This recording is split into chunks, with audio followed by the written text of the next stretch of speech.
can I start right now with your personal and intellectual preoccupations, what they are, and why they are what they are now? Yes, well, I think that the main preoccupation I've had in the last several months, and really crowded everything else out, is my illness, which I thought I had mastered. I mean, mastered intellectually. There's no cure for what I have, so they can keep it at bay, sort of. But I've come to the conclusion that after a whole summer of illness and infections and side effects and I don't know what, that I'm really not going to get better. And I've lived my whole life with the idea that if you had determination and will and put yourself to it, you could get over it.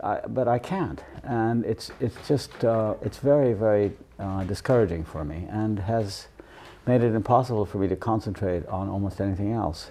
Is it taking an emotional toll? Yes, I mean, it takes all kinds of tolls. The main one is that I just feel that I don't have a center that isn't somehow tied up with this disease, plus the fact that it takes a lot of time. You know, in New York, which is where I live, I mean, you know, my doctor is out on Long Island, so it's an hour's drive, sometimes an hour and a half drive each way to go just to get a blood test or to see him. And then if treatment is thrown in, which I seem to have all the time, then days go by. And then the effects of the treatment wear you out. And then, of course, in the hospital and when you're not well, it's very, very hard to do anything else. I've tried my hardest, and I'm very strong about these things. The reading is almost impossible. I lost my ability to listen to music, which has really been crucial to my whole life. I stopped playing the piano about 8 months ago because it takes too much out of me. And I think the worst thing is that the absence of energy is so dramatic that by the end of the day, by which I mean, say, 4 o'clock, I'm completely drained. I haven't got any energy to read or think or do anything. I can sometimes give a lecture, you know, to bring myself up to that, or teach a class, but that's all I can do. And then after that, it's just it's all wasted time. So it's very difficult and depressing in for me, in an unusual way. It makes me think of two things. One, that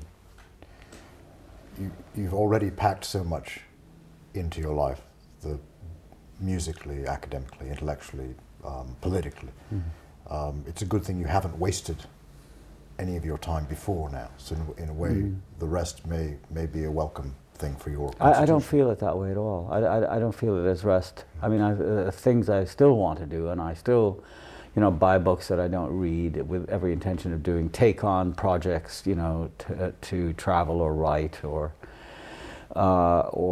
plan, which I can't do. And I find it very difficult to turn myself off.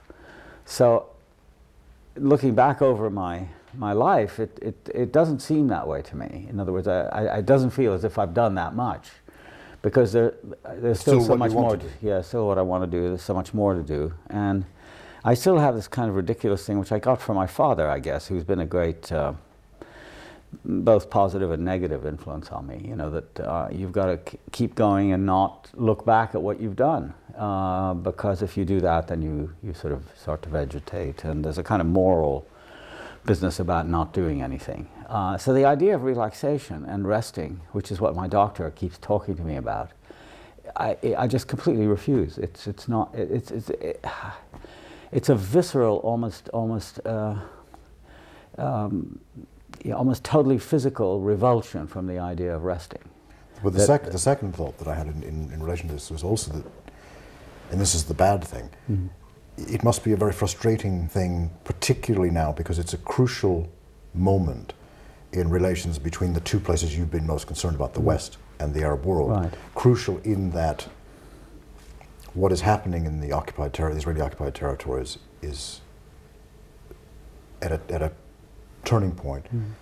And if the United States goes to war soon against Iraq, the repercussions in the whole Arab world, and the repercussions particularly in Palestine, could be as devastating as 1948 was, which is also a crucial period in your life.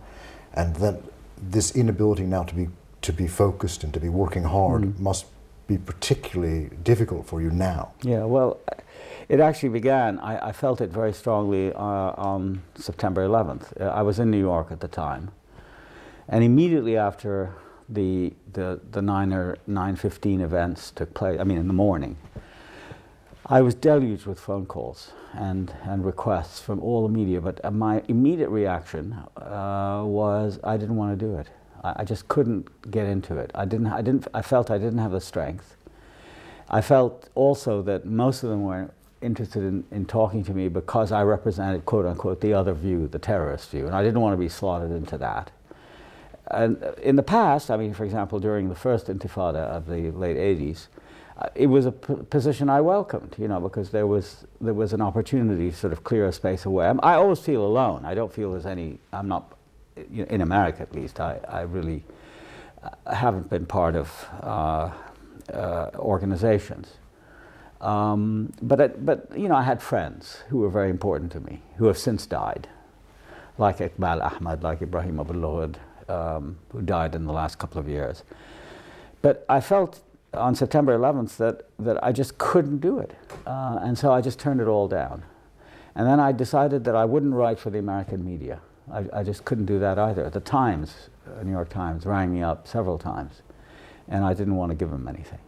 So I concentrated on doing stuff for the Arabic press and for the English press that could, I mean, in the Arab world. So that wasn't fatigue that made you not want to? It was partly fatigue. I mean, I had an exhausting time of treatment at just around that period, and I knew that I didn't have the staying power. I didn't have the friends and supporters that I once had who were intimate with me, and we were all part of a movement. And I had become so frustrated with the situation in Palestine. I had just been there. I had been there in late May, early June, so 3 months later. And I saw the frustration and the helplessness and the fact, as Ibrahim Abul-Lughod always used to say, we have no power. I mean, you know, you could say that you have moral power, cultural power, all that sort of thing, but you don't have tanks. And with, you know, the invasions of the West Bank beginning to occur more and more regularly, there was very little that I felt I could do. So I just decided to concentrate on the writing and not do any interviews, and I didn't. So there was a general sense of curtailment and, you know, shutting down. But during the course of the year, since 9/11, I've been quite closely in touch with people on the West, friends on the West Bank, Palestinians, some Americans in America, where I felt there was some chance of some cooperation and so on and so forth on these two issues, or two worlds that I've lived in all of my life. That hasn't worked out. I mean, you know, it's quite disappointing that friends who formerly had been, you know, in the forefront now suddenly discovered that they were really, you know, American imperialists after all, and had turned themselves into basically mouthpieces of the status quo. So that was a blow, and I've really been sustained by the response I get, you know, from people who read me and write back. And I know that my writing is still in demand, and so that's what I can do. But do you feel more powerless then, both physically and absolutely, politically? very much so. But I haven't given up. I mean, every time I've told friends that when for example, this past summer, I was out for 4 months, and I was just desperately sick the whole time. And the one thing that kept me going is I'd flash a picture of Sharon in my mind, and I'd get up again. I'd be angry. Like and you know, re-energized for a bit, you know. But now you say you're thinking of your father now, and what I can only assume was the Protestant ethic, and you don't like to look back. You have written a memoir, and you have looked back. Why did you write the memoir? Well, the memoir was really two things that came together in the early 90s. One was the death of my mother, and what I felt was the last link to the worlds I had grown up in, you know. But you know, Egypt had been changed completely after I left in 51 to go to America. I grew up in King Farouk's Egypt. Palestine, of course, had disappeared in 1948. Lebanon had which was where we spent summers and where my mother had family because she was half Lebanese, was consumed by the Civil War, and what was restored to normalcy, such as it is, I thought was rather grotesque in the case of Lebanon. So there was the idea of recovering these lost worlds, which my mother's death had symbolized. And the other thing was my illness. When I got my diagnosis in the fall of '91, I was devastated. I thought, you know, it really was the end of my life as I had known it, and it is. You know, the shameful thing is that it's gone on so long. You know, most people, when they have a disease like leukemia, I think, either die or they recover, and I've done neither one nor the other. So it's been this long kind of imprisonment. I also thought it would be the memoir would be a good way of clarifying my own ideas about principally my parents, I would have thought, my father especially, who had really been very harsh with me. And I think the change occurred I indicate it lightly in the book, but it occurred during the summer of 1942, which was the period of the German advance into Egypt, into the Western Desert. And he arrived home one day and said that we should immediately leave. He was an American. We were basically unprotected in Egypt. We were foreigners at a time when America really didn't count for very much. And so we decided he decided that we should go to Palestine, back there. So we did, and for the rest of the year, must have been in the early spring, for the rest of the year, we spent time in Jerusalem, and then he rented a house for us in Ramallah, the summer of '42, and he became extremely depressed and had a nervous breakdown, about which I really don't know the reasons, but he became very withdrawn. And I had remembered him earlier as a much more jolly and warm person. And after '42, he became not only withdrawn, but also quite distant and cold, at least You were for 7 me. years old. I was 7 years old at the time. And that really changed. He became very much a taskmaster, and I felt that he had laid a kind of discipline across my life, which I was never really able to shake. And writing about it in the book, I wasn't able to shake it either. I mean, I just really... Was he there? It was there, right, and just stayed there. But it sustained me during the course of the early years of my illness, which were quite difficult because I got a lot of infections and so on. And so the idea of writing one, steady work was quite important for me. That's what I miss right now. I don't seem to have that. In the book where you seem to me to be bearing your soul and saying a lot of things that people might like to keep to themselves. Because perhaps I should have kept it. No, I'm not saying that. That's what makes it an interesting memoir. But in the writing of it, did you make connections that you hadn't made before because you hadn't had time to think about it before? Yeah, many of them. For example? Well, I mean, for example, the awareness of my family, which I had never really thought about. I mean, it was really also marrying my wife, whom I met and married in 1970. We got married at the end of the year. Who comes from a very close-knit, extended family, and mine was exactly the opposite. It was a very tightly knit nuclear family with all sorts of tensions between us, but really very little sense of the others because we lived, in Egypt, especially after '48, and I had no relatives in Egypt at all. Later they dribbled in because of Palestine, but up until that point, none. And so we were quite alone, and I just never thought in terms of uncles and aunts, and they were just not a part of my landscape. Discovering the connections in the course of writing about it, and finding out things that I hadn't known before, like an uncle of mine, my mother's youngest brother, who had been quite a mysterious presence in Egypt after the early '50s, or during the early '50s. I discovered had a whole secret life, which we were completely banned from. So there was a lot about my childhood that had to do with blocking things out, not being allowed to see this, that, and the other thing, and being focused always on duty, on obligations, and that sort of thing. So that was very important, I thought. But did you make memoir. connections as well between that childhood and that upbringing, born in 1935 in British-controlled Palestine, with Zionist settlers slowly driving you out? Yeah, because my upbringing was extremely apolitical. And I found myself, quite interestingly, in the book, drawing a great deal of attention to my education. Of course, I had spent my whole life in education, being educated, and then educating, which is what I've done for the last 40 years, been a teacher. But the memoir, in terms of sheer volume, is really about experiences in schools, which were always, to me, without exception, really, that I can ever remember, alien experiences. They had to do with interacting with teachers who spoke a different language, who referred to home in a different way than I could possibly ever do. But I remember in the first school I went to, the Gezira Preparatory School, they would say, "We are going to go home for the summer." And I just wondered what that meant. Where are they going? I mean, and this isn't really my home. I'm not Egyptian, so where's my home, kind of thing.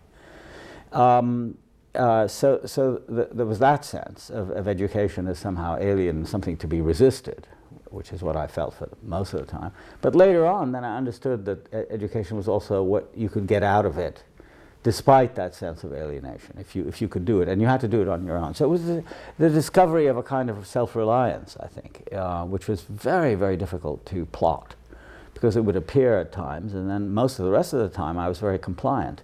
There was a great deal attached to delinquency when I was, punished. The severity of my early childhood was what struck me, and going back over it, I made the discovery that it wasn't a happy childhood. It was really quite unhappy in a way. Reminded me very much of Pip in The Great Expectations, being brought up by hand in the bad sense of that phrase.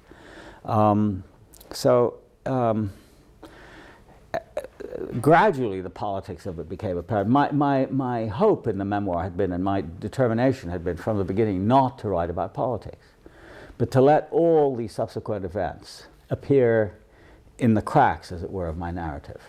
And I think they did. I mean, the instability of Egypt during the Farouk years, of which I was completely unconscious. I had no idea. And then the Palestine tragedy, where, again, I remember the Jewish settlers wearing blue shorts and blue shirts, off in the distance. They were always on the horizon. I never came up close to them, except when my father and I went to Misharim in Jerusalem and seeing them in those black suits, the Hasidics. Yeah, I didn't know who they were. I mean, Jews in my upbringing were either the Hasidics or they were blonde and blue-eyed European. I mean, that there could be another kind of a Jew who wore shorts and were obviously farmers and soldiers and this sort of thing, but always, as I say, on the horizon.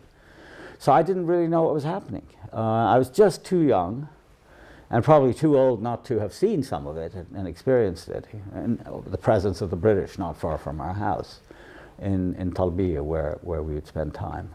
And I also became aware of the fact that we were very errant. We seemed to wander a lot. I mean, like the whole of a school year was taken up with my 42, with my father's illness and our being away. And then we came back after Al Alamein, so at the end of 42 we came back to Cairo. So there was never any sense of stability. And I was interested in exploring that. And why politics were always left out. And my father just, for example, believed in the fact that he was an American. It was very hard to get him to talk about his past. The main thing that mattered to him was that he was an American citizen. He joined the army. He fought in World War I. And he always regarded leaving America and coming back to Palestine in 1920, which is what he did.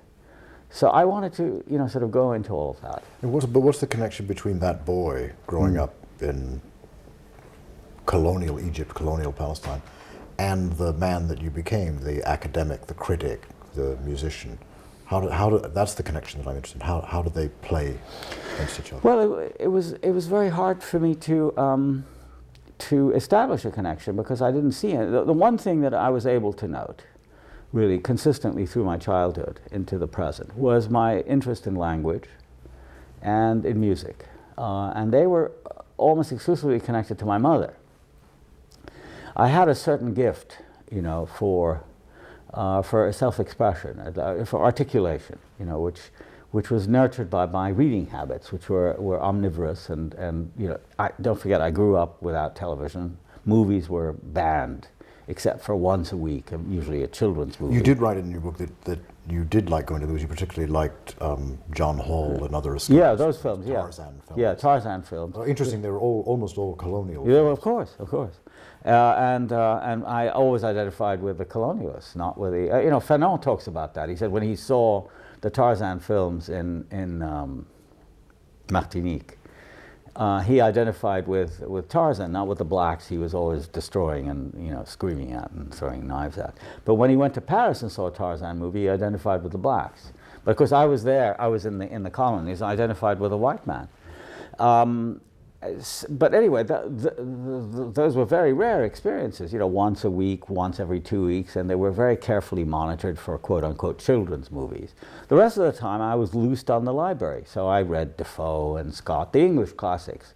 My mother would talk to us about, and sometimes read to us from Arabic novels, about Arabic history by Zaidan, Jerzy Zaidan, who wrote a whole string of kind of Walter Scott novels about Arab history. But mostly in my own reading, it was that, and I developed a feel for the language, which was entirely literary. It had very little to do with the demotic everyday life, which was led in Arabic. And then music, where I was, I think, I don't know, it's probably very vain to say this, but I think I was many years ahead of my time. I had perfect pitch, which I didn't discover until I left home. I mean, I just could hear the notes exactly right, identify them. I had a perfect memory. I could remember a piece from the moment I heard it. My mother used to say, for example, that at the age of 1.5, or even maybe 2, I had memorized 40 or 50 folk songs and nursery rhymes. And when my cousin, who played the harmonica, would play one of them and make a mistake on purpose, I would start to cry and remonstrate against that. And then, of course, we had some records. I didn't go to many concerts. There weren't that many. It was thought of as not for children. But I recognized that they really meant more to me than anything else, listening to the music. And it was all classical music? All, yeah, any Arabic never, music? No. Arabic music was exclusively, as I recall, connected with family events. 1 or 2 of my uncles, you know, very rare. We didn't have that many family events, but if we did in, say, Palestine or in Lebanon, never in Egypt, one of my uncles would play the oud and they would all would sing together, but it was like Greek to me. I never learned the words. And the one time I had a big exposure to Arabic music, and I was 9 at the time. We went to hear Kulthum, and I was revolted by it. It just struck me as horrible. First of all, it began way too late for my you know, age. 9:30 or 9, for a lot of waiting around and just sort of warming up in the orchestra. And she came out, and there was no form to the music that I could identify. It was just repetition with tiny differences in each repetition. And it was all slow, and it was all sort of mournful. And it contrasted terribly with the Western music, you know, Mozart and Beethoven and Mendelssohn, and that I loved and could sometimes say. I had very good teachers, in the sense that they were musical and encouraged me, but I think in many ways I was ahead of them because I knew more about music. So the piano was always a problem because I didn't have the digital capacity that matched my ear or my memory. In the memoir you write that from a very young age you had particular taste. You didn't like Verdi, you did like Rossini. How was this at that age you knew already? Partly because we went to the opera a lot. They had a season in Cairo, identified in French as a saison lyrique italienne. So it was this group of people from Rome and from Naples, the San Carlo Opera Company, who would come every year and put on a repertory of the standard works. Very rarely did they put on Rossini. But the first time I heard The Barber of Seville, I can see it as if it was right in front of me now. Tito Gobbi, one of the great baritones of all time. He was famous for Scarpia in Tosca, sang the Barber. And I was overwhelmed. I just thought it was so brilliant. And there was some magic in the interaction of words and music. I didn't know Italian very well, although I set out to learn the words of the opera as a result of hearing it. So in a sense, it was the rarity of that. And then, you know, so the one or two performances I saw of the Barber of Seville were completely surrounded by, you know, Rigoletto and Trovatore and Ballo in Maschera and all that stuff. And I just thought the thumping, kind of overly insistent, bloody-minded Verdi, whom as I grew older, you know, I noticed that all the literary people I knew, you know, in my professional life, they all admired Verdi, but you know, because he was a man of the Risorgimento, he was a liberal, he was anti-clerical. And Aida, above all, of course, that was the opera they performed all the time. I came to hate it because it was so. It was like everything was italicized in Verdi, you know. And Rossini was just this extraordinary complexity of rhythm and melody with you know, with wonderful patter. I didn't even know that he had written serious operas, you know, like William Tell that go on, you know, grand operas in the French style. So that was where, and then I made in my own mind connections between Rossini and, let's say, Mozart. I could see that he was in a sense, a child of Mozart. He was somewhat, obviously, younger than he was, but there was a particular kind of, not exactly lightness, because I loved Beethoven too, probably the most, but there was a certain subtlety and rhythmical complexity that I liked. Then when I discovered Bach a little later, Bach was always a kind of a taskmaster at the piano. I mean, it was always hard to play Bach for me.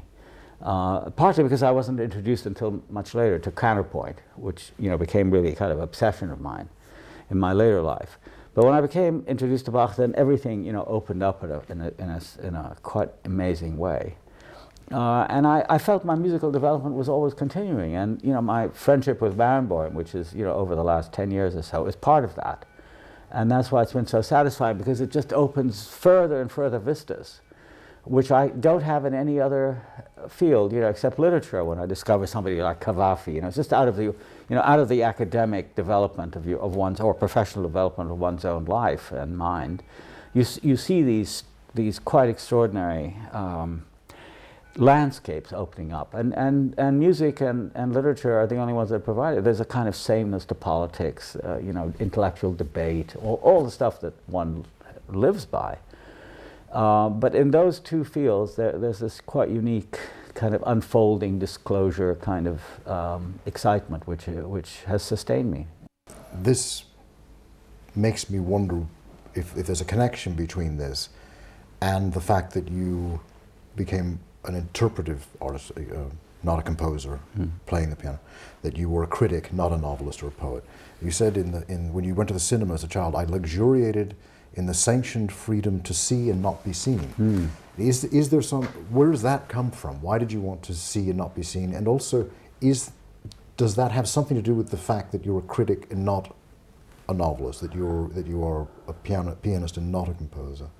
No, I don't think with that so much, but I mean, I think the idea of performing is something that I find very odd and very strange, and somehow, to me, not really interesting. I mean, I give lots of lectures, which are certainly public occasions with audiences and so on, and I'm quite good at it. But it doesn't really mean that much to me.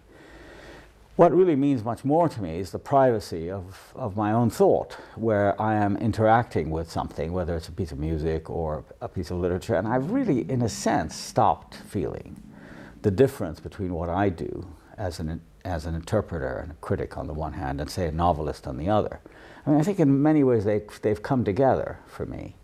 So I don't write fictions with characters, but I see the same kinds of patterns in what I write, whether it's about a novelist or about some concern of mine, because I'm very interested in form.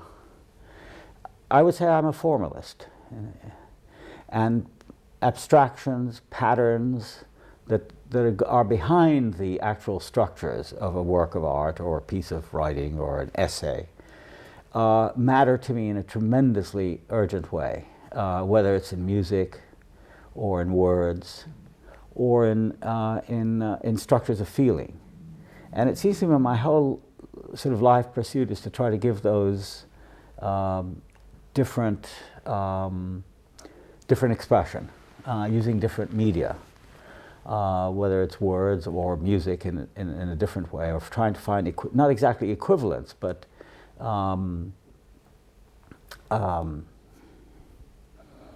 trying to find parallels for them, and to try to sustain them without necessarily reconciling between them. I think it's very, very important for me. In other words, the whole idea of,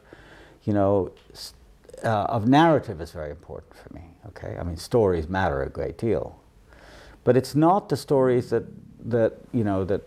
begin at point A and end at point X that I care about. It's the A to X, and then the B to T, and then the C to P, and so on. All the coexistence of all of these things is really what I'm about.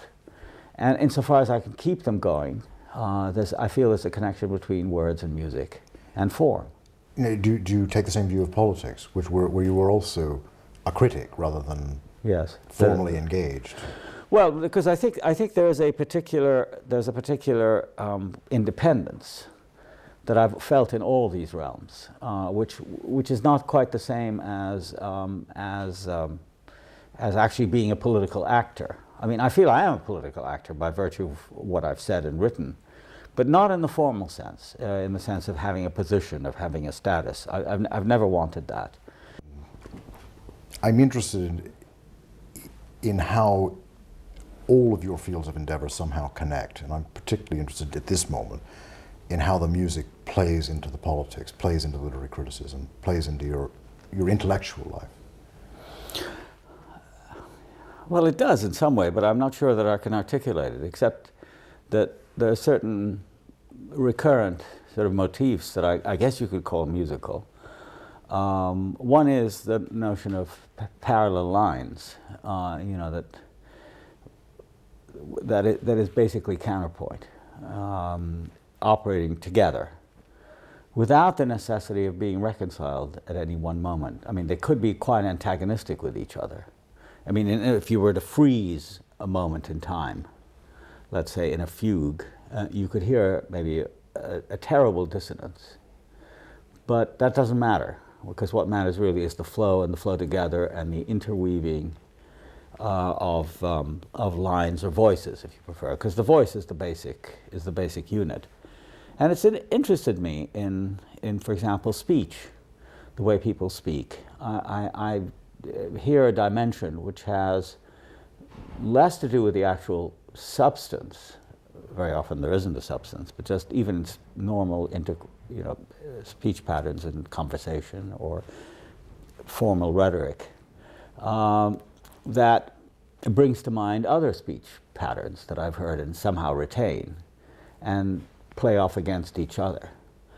And I think a lot of that has to do with the fact that there are many unreconciled strains in one's own life that if you were to try to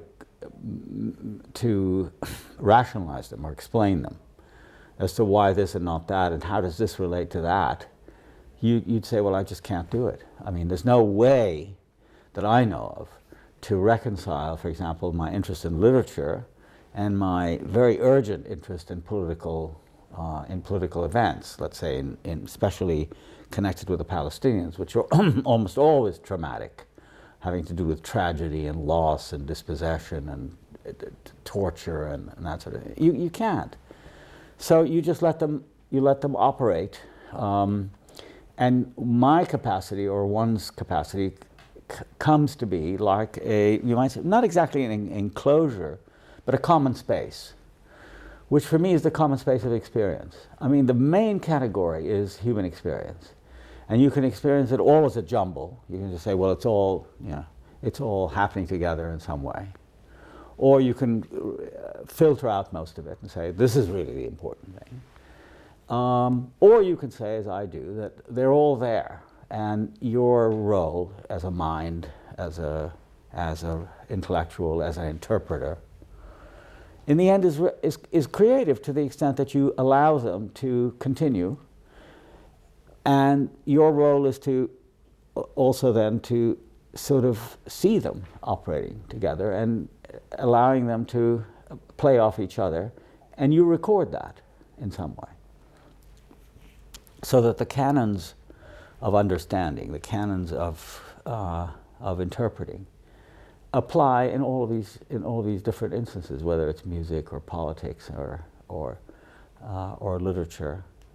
They have to do with memory, remembering other experiences. They have to do with notions of coexistence, that the world isn't an exclusive place, that there are all these different things occurring at the same time, and human agency or will, that it's up to you, as my father used to say, it's up to you to try to hold them together. And that's where the effort is for me, I never see myself as a solver of problems, or something, when they say, well, now, Edward, they say to me, as a people, we're facing a terrible moment in our history. What's the solution? Give us a program. I can't do that. I've never been, I've had lots of, I distrust that, How old were you when you first went to America, and why did you go to America? I went to America when I was 15, in the late summer of 1951, for what seemed to be two reasons.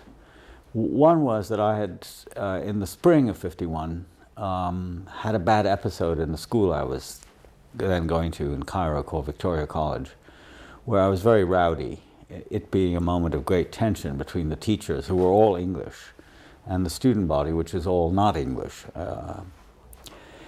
And I was caught being rowdy at one point, put outside the door of the classroom and seen by the headmaster, who the next morning gave us math. He taught math.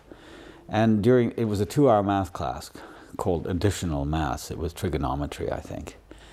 And so we were about to take a break between the first and the second period, and he said, Saeed, he said, I saw you outside yesterday. What were you doing outside the door? I said, well, Mr. Lowe, the English teacher, had put me out. He said, yes, I heard. You were misbehaving again. I said, yes. He said, well, we can't have any of that here, so go home. I said, now, sir? He said, yes, now. So I packed up my bag and I went home. And he asked to see my parents and told them that I was, that he would accept me back, but only after a period of 2-3 weeks of being away. At which point I realized that, and my parents I think realized after speaking to him, that my career in that school, in the English system, was really over. And the other thing was that my father had known somebody at the consulate, the American consulate. I had inherited this American citizenship, which meant absolutely nothing to me, because I never really, I was just an American citizen with no connection to America. And he said that I had to live in America for 21 years, for 5 years before I was 21.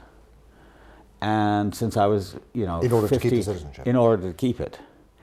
And that turned out to be much later turned out to be unconstitutional. But anyway, so then they suddenly decided, my parents, that I should be sent away to America. And through a man called John Badeau, who was then the head of the American University, later became ambassador to Egypt under Kennedy. He was quite a good friend of my father's. I didn't much care for him. This school was found, Mount Hermon, and so I was sent there. So I really left with a kind of double load. I mean, there was this American citizenship, which I was supposed to be preserving, and the other thing was I was, sort of forced out of what I really, in a sense, had known. I mean, I went to an entirely new world, and I don't think I ever really recovered from it. It was like the biggest shock of my life at that point, being away and being in America at the same time. And although I've been there now for over 50 years, I still don't feel I belong there. It's very, it's very bizarre. At that age of 15, did you, because of growing up in Cairo, summers in Dorshwera in Lebanon, being from Jerusalem, really, yes, did you feel Lebanese, Palestinian, Egyptian, American? I didn't feel any of those. I mean, everybody in the school, or nearly everybody in the school, made fun of my name. Ed said, "What did he say?" I mean, that was. This is in America. In America, yeah, of course. In Egypt, I was. It was a completely mongrelized atmosphere. The school I was in, with Armenians, Greeks, Saudi Arabians, Jordanians. King Hussein was there. Michel Shalhoub, Amar Sharif was the head boy of the school. We were all. First of all, first names were never used. We were always known by our last names. But in America, I was an oddity. There weren't too many foreign. In fact, I don't think there were any foreign students. I was the only one in the school who had come from abroad. And it was difficult for them to reconcile my facility in music. My education had been much more advanced, although I was, kind of a loafer, than the school I was sent to. And in fact, I was kept back a year because I was too young. I would have, I left Cairo after having finished the equivalent of 11th grade. And had I entered 12th grade in America, I would have graduated at the age of 16 and gone to university. And so everybody felt that I was too young. So I was made to repeat the junior year, which I did. And it was incredibly simple for me. Maths, I had already had 2 years of trigonometry and calculus and this sort of stuff.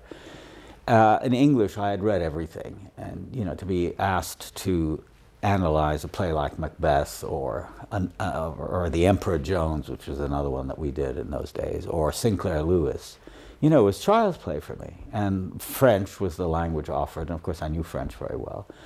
So I had a very easy time of it academically, and very quickly shot to the top of the school academically. But in other ways, I was floundering the whole time. I mean, and all I could do was to try to retain bits of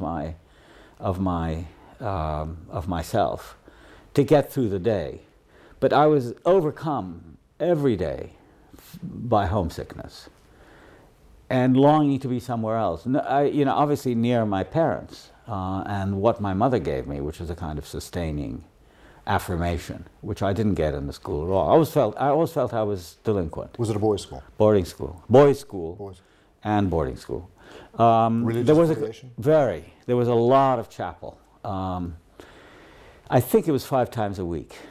It was a school founded by D.L. Moody, the great evangelist. So there was a lot of emphasis on that. And I completely resisted it. I went through unscathed. I was clever at it. Everybody had to write a paper on D.L. Moody once in the junior year, so I wrote one. I don't remember what I wrote. I just wrote nonsense, but it was, I got an A or something. But that whole aspect of it, I had, of course, been very carefully brought up in the Anglican faith. And then I also, because of my mother's background, which was Presbyterian and Baptist, so I'd had that too. And so I went on Sundays, they were hell. It was 4 times a day of church, in Arabic and in English. And it's there too, I didn't retain any of the substance. I just remembered the forms and the words, which I liked, for their own sake, not for what they meant, for the sound and so on. Anyway, back to Mount Hermon.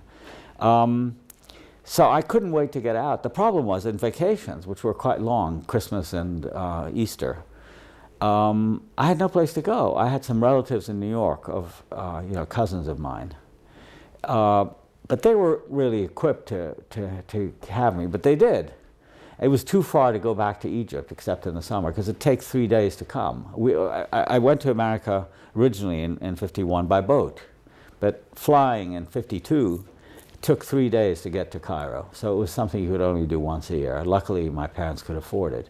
So I'd go back, and I'd spend all the time dreading when I'd have to return, which I did, of course. And what I developed was a kind of, on the surface at least, a kind of hardened, I don't know what the word in English is, habile in French. A sort of semi-professional attitude to the things I had to do. All the time feeling miserable inside, not exactly crying, but regretting one thing or the other, missing my family, missing my room, missing the language, which I didn't hear at all, Arabic, while I was there. And then over time I developed quite a sense of being able to do 2 things simultaneously. to carry on in the school, you know, getting all the things right, and then sort of going my own way underneath that. I mean, there was always another self where I could develop in fields that interested me, like philosophy, which I first became aware of at Mount Hermon through the chaplain. And I first read Kierkegaard when I was at Mount Hermon at the age of 14, and Plato I discovered. So they were always sort of a self-education. And in the formal aspects of education, I just became a pro, as they say. But did that give you great self-confidence? No, not at all. I mean, it's funny. On the surface, I suppose I carried myself with a certain confidence. But I always felt my insufficiencies and delinquencies, and the fact that I wasn't. My father would, for example, my father came for my graduation from school, from Mount Hermon, in 1953. And I mean, it was a gesture I deeply appreciated. It was very hard for him to come. He wasn't terribly well. He came alone with you? Came alone. My mother didn't come because I had 4 younger sisters and they couldn't be left. And it was such a long trip. Anyway, he came. And the first sort of question I remember him asking of the teachers, I mean, since it was like a whole day affair, was, how did Edward do? And they'd say, well, he did very well. I mean, he was second or first in the class or something like that. And then he said, yes, but did he do his best? And, you know, most of the times the answer would be, well, not quite really. You know, he could have done better, my father would say. So I always had that feeling, you know. I mean, I don't think he meant it to undercut me, but it impressed me, the fact that there was always something that I hadn't done that I should have done, you know. So, which is, I mean, in the long run, it's a good feeling to have, because then you don't really rest on your achievements and say, well, I've done that. You know, there's always something more to do. I didn't have any social graces, and I was really came from a very repressed background with regard to girls. And Mount Hermon was a co-ed school in the sense that there was a girls' school across the river, affiliated with and part of the same institution, but they were separate. So we would have dates, and you could only have a date on Saturday, and it was miserable. You know, and then I went to Princeton as an undergraduate, and that was a boys' school too. In those days, in the 50s, it was a boys' boarding school with a little country club thrown in, no girls. And there too, I mean, I did very well academically, but my real life was my own. It had to do with music and reading stuff quite outside the formal. Was that an escape, or was it something else? Yeah, sort of. It was sort of an escape. It was the way I could feel independent and not so hemmed in by rules and injunctions and all the rest. I've always had that feeling. Yeah. But you've always stayed in these institutions. I've always stayed in the institutions, and in a way I find that they're restful. I remember in 1992 I was invited by the U.S. Central Command in Tampa, just after the Gulf War, to address them. And I debated as to whether I should go or not, you know. And then my friend Iqbal said, listen, Edward, they want to hear you talk about the Middle East. And I said, yeah, but they're the enemy. He said, yeah, but those are the people you should talk to. He gave me an example of his own. Iqbal Ahmed. He had gone to speak at West Point during the Vietnam War. And so you shouldn't be afraid of doing it, and it's not if you don't compromise your position. So I did. And I met one of my classmates from Princeton who was a general in the Marines, and he was in charge of the Pacific Command. He had come all the way to Tampa to hear me. And we were both members of the swimming team. And the thing that I took away from it, aside from the fact that they gave me a wonderful reception and agreed with everything I said, and they said it was just the politicians in Washington who made them do all these terrible things. But the one thing I remember from that experience was how wonderful it was to be in the Army. Or, I mean, in the services, because everything was taken care of for you. You didn't have to worry about. You don't have to wonder what to wear. You don't have to worry about what to wear. It was always pressed for you, especially if you were an officer. There was quite a variety of uniforms. Many of them quite beautiful. I've always been very interested in clothes, so that was terrific. And you don't have to worry about reservations and planes. I said, how did you come? He told me, well, I got on a plane. I said, well, from Hawaii, it does seem like He said, well, you know, we have the Air Force, or, you know, there are all these planes. More or less indicating to me that he just got a plane for himself. So he said, when you come to Hawaii, you've got to Honolulu. I've never been there, haven't. He said, you've got to look me up. I said, yeah, well, I'd love to. Give me your card or some way to reach you. So I hadn't seen him in 40 years. So he said, a card? Yeah, of course. And he said, Colonel, there was this Batman of his who was a colonel who was carrying his briefcase with his cards in them. So I thought that was great. That, reflecting on it, it gave me the idea that in some ways institutions are fantastically useful, like those, the schools, armies, you know, where you don't have to think about all this other stuff.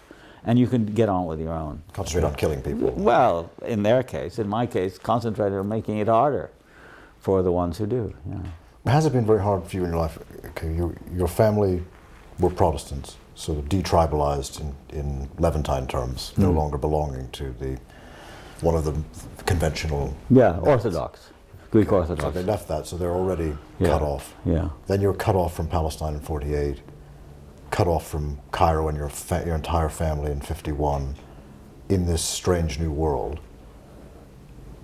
Where did you go for sustenance, for a company, for support? Which I know in the Middle East particularly, people don't think of themselves as individuals.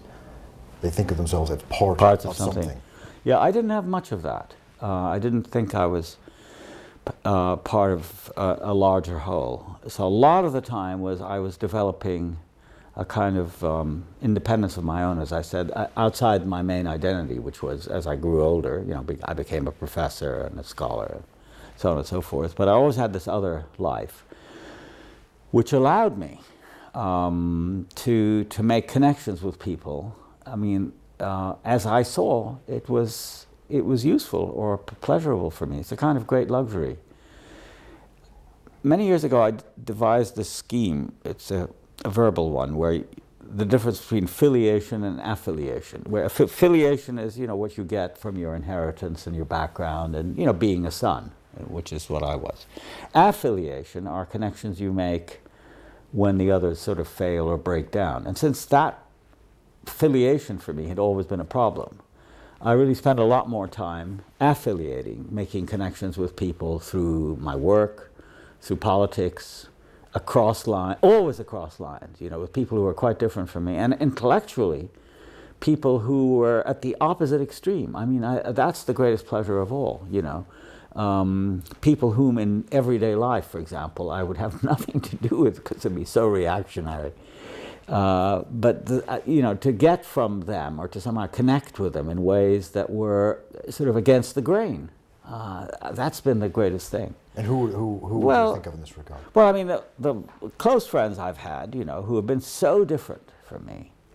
Well, like Iqbal Ahmed, who's an Indian from Bihar who became a Pakistani, came from a very devout Muslim background. Who was a kind of wandering revolutionary. And here was I, you know, deeply embedded in the institutional life of the university. He never was. And, you know, we had these strange connections with each other through Palestine, through the Third World, where we both became known. He was a great orator. And he was so itinerant. You know, wherever he went, he would do interviews. He had connections with people. In my case, it was always my writing that preceded and gave me a kind of reputation. But we had this very close bond that was deeply unlikely if you look at me in terms of my background and where I came from. I mean, you know, Iqbal then became a friend of my mother. I mean, you know, he would come to our house. But it was a very unlikely thing that would never have occurred in my childhood.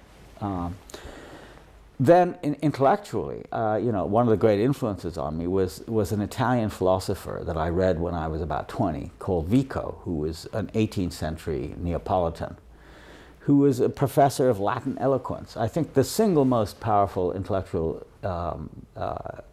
influence on my life has been Vico, Giambattista Vico. And there's nothing that we have in common. I mean, he was a devout, of Christian Latin scholar, you know, very choleric, seemed like a very unpleasant man. A lot of the people I've admired in terms of writing are deeply unpleasant.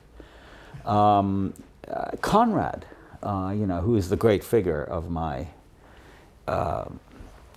sort of imaginative life was a Pole who learnt French first after he left Poland as a 17 or 18-year-old, and then worked in the French merchant navy, and then became an English sailor, and became got his master's certificate as a captain when he was close to 30, and then became an English novelist. Also a deeply unpleasant man from all accounts that we have of him, but his work has haunted me all. So those kinds of connections are the ones that really interest me, not the ones with people who are like me, who are come from similar backgrounds. But as I grow older, I realize that there aren't any people who are like me in a way. That there's a kind of, as the English poet Gerard Manley Hopkins said, there's a wonderful line which has meant a lot to me. All things counter, original, spare. And I've tried to maintain that view of things, that where everything is original, and I've sought it out rather than trying to find likes. It's the unlikes and the asymmetrical and the unreconciled, which is also the core of the counterpoint, I think, the idea of the counterpoint. With this richness of friendships and of interest, would it be fair to say that you really don't have any regrets about not having been able to stay in Palestine and not having been able to stay in Cairo and not being confined to that society from which you came? Yeah, I don't have any regrets. I mean, because I don't know what it means. I mean, it's strange. I mean, my most intimate relationships now are with my family, my immediate family, my wife, who changed my life when I got married to her in 1970, because it was a re-establishment of contact with the Arab world. And of course my own children. But for the rest, it's been very itinerant, and I've had the best of it, I think. I feel very lucky that way and pleased. But the rest, which is, as I say, I don't own a house. I don't own a car. I don't have much property, except portable property. I mean, I like clothes. I like pens. I like pipes. Small things. I don't own any art. I've got thousands of books, but I don't. Then they coexist in no particular order. But they exist in my head. I mean, I can call up my assistant when I'm ill and tell her I want the book, and she says, "Where is it?" So I tell her it's on the 4th shelf, 6th from the. I can remember. I have kind of photographic memory for some things. But so I don't have a summer house. All the. Do you I don't miss any of that. Well, do you have the key to your house in Palestine? No, I don't. Did your In family keep it? fact, when no, I don't even know. That story I heard, only in the last 25 or 30 years about people keeping their houses. But when I first went back to Palestine in 1992, it was interesting because the house that I was born in and that was my family's, I grew up thinking it was really owned by my aunt, she was the sister of my father, and she was married to her cousin, who was my father's cousin. And it was a large house. I didn't really know who owned it. I mean, I assumed it was our house, But then I called up my cousin, Yusuf, who lives in Toronto. He's now in his middle 80s. I'm still quite close to him. And I told him, Yusuf, how am I going to find the house? Because in those days, there were no street names, as there still aren't in places like Beirut, for example. So he said, I'll draw you a map. So he drew me a map. And then I said, listen, could you send me the title deed of the house? So at least I'll have something and challenge the, sort of Israelis who were living in it. And he sent me a photocopy of a deed in Arabic, the Kushan as it's called. And it was very hard to find the house because the whole neighborhood had changed tremendously. This is Talbiya. In Talbiya, yeah. It was quite sparsely inhabited when I was there and when I left for the last time in 1947. But now it had become a very fashionable part of West Jerusalem. I finally found it because of his map, not because of the title deed, which didn't have my name on it. It had all my cousins and my aunt and all that on the thing. But anyway, when we got there, it was that's the great irony about going back.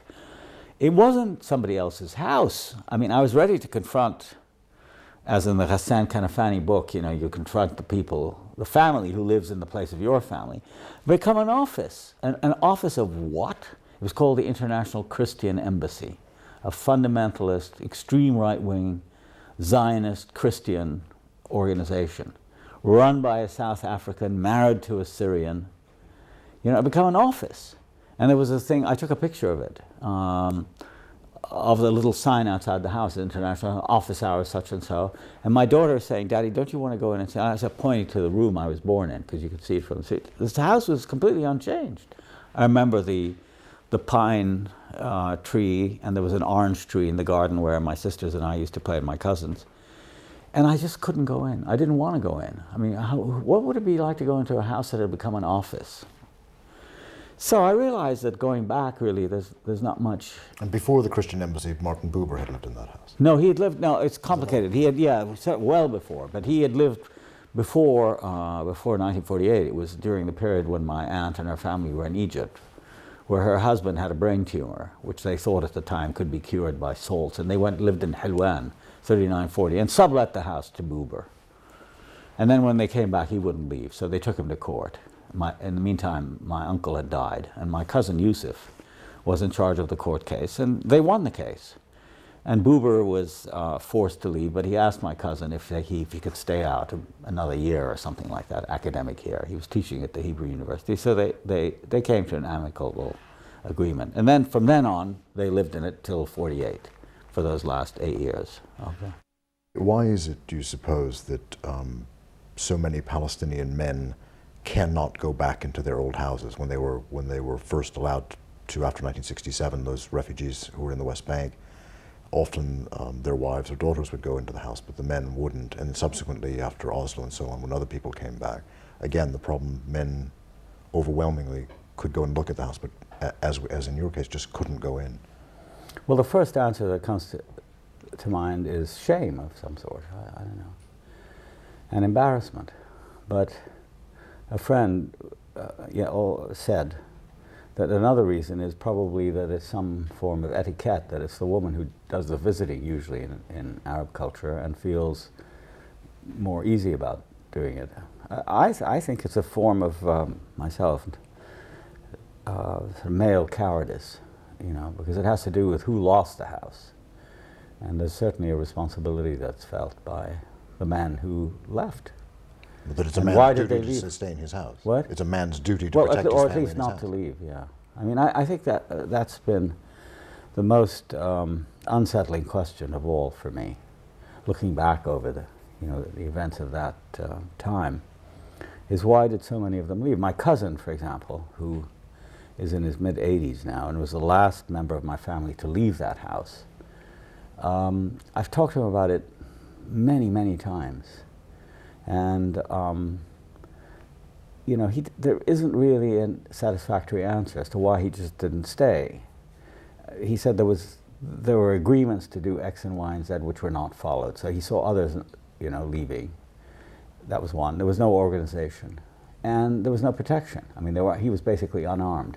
And especially in that district, which was not very crowded. I mean, there weren't lots of houses around there. It was just basically the Said house, and then there was sort of empty spaces around. He felt isolated and vulnerable. And the other thing, of course, is that one of the first things they did is, when they could, they sent the wife and the family away first, just to make sure they were in safety, and they stayed as long as they could.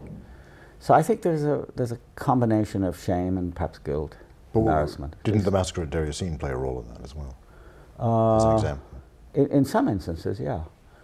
It's an interesting point. I remember my aunt, his mother, Nabiha, my father's sister, speaking about Deir Yassin, but she left before.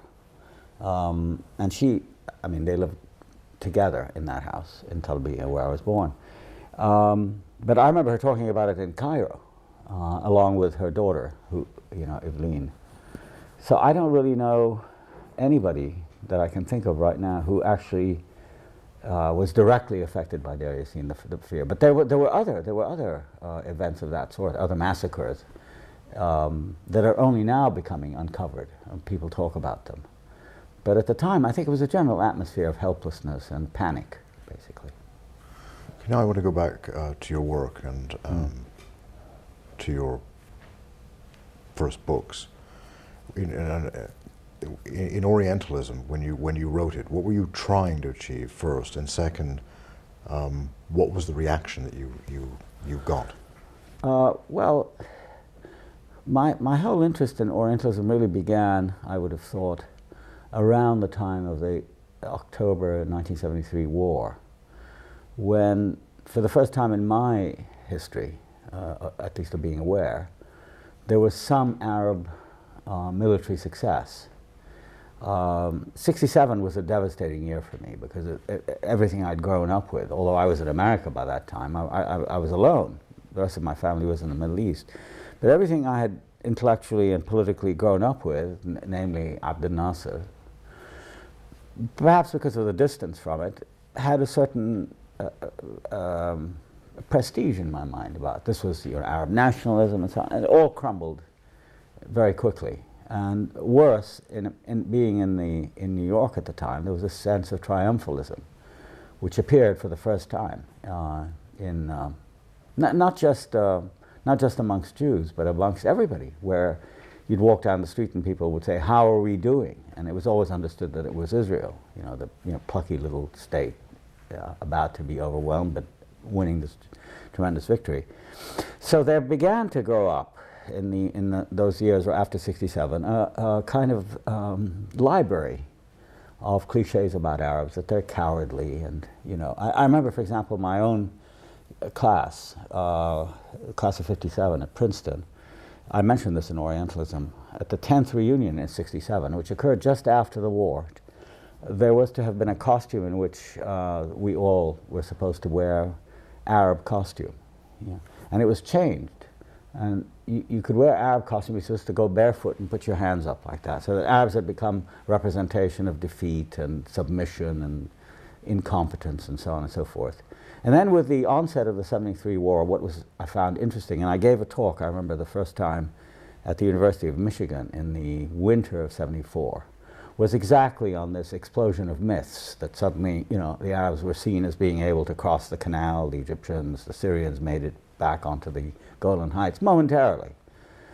And then I started to see the sort of battle for representation, which was very interesting to me, outside the Arab world. And it had very little to do with experiences, the actual lived experience, which is always my main theme, in the Arab world. And I started working on it in a kind of scholarly way, and I started tracing it back to the Middle Ages. And I found a whole library of stuff, mostly religious in the early days, but Dante, for example, where Muhammad is in the 7th or 8th circle of hell as a false prophet and so on. And I decided to write a short book about that. And I got very little interest from publishers, and I had just then gotten, in 1975, an agent. And he was able to sell it to a reputable academic press for $250, and I was, made to understand that I was very lucky.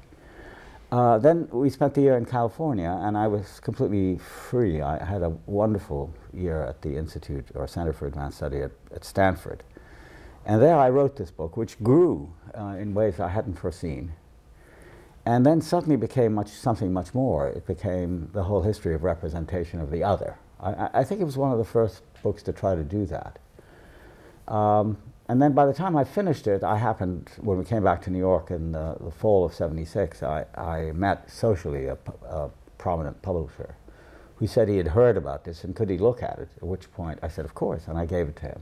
It was nearly done, quite a large manuscript.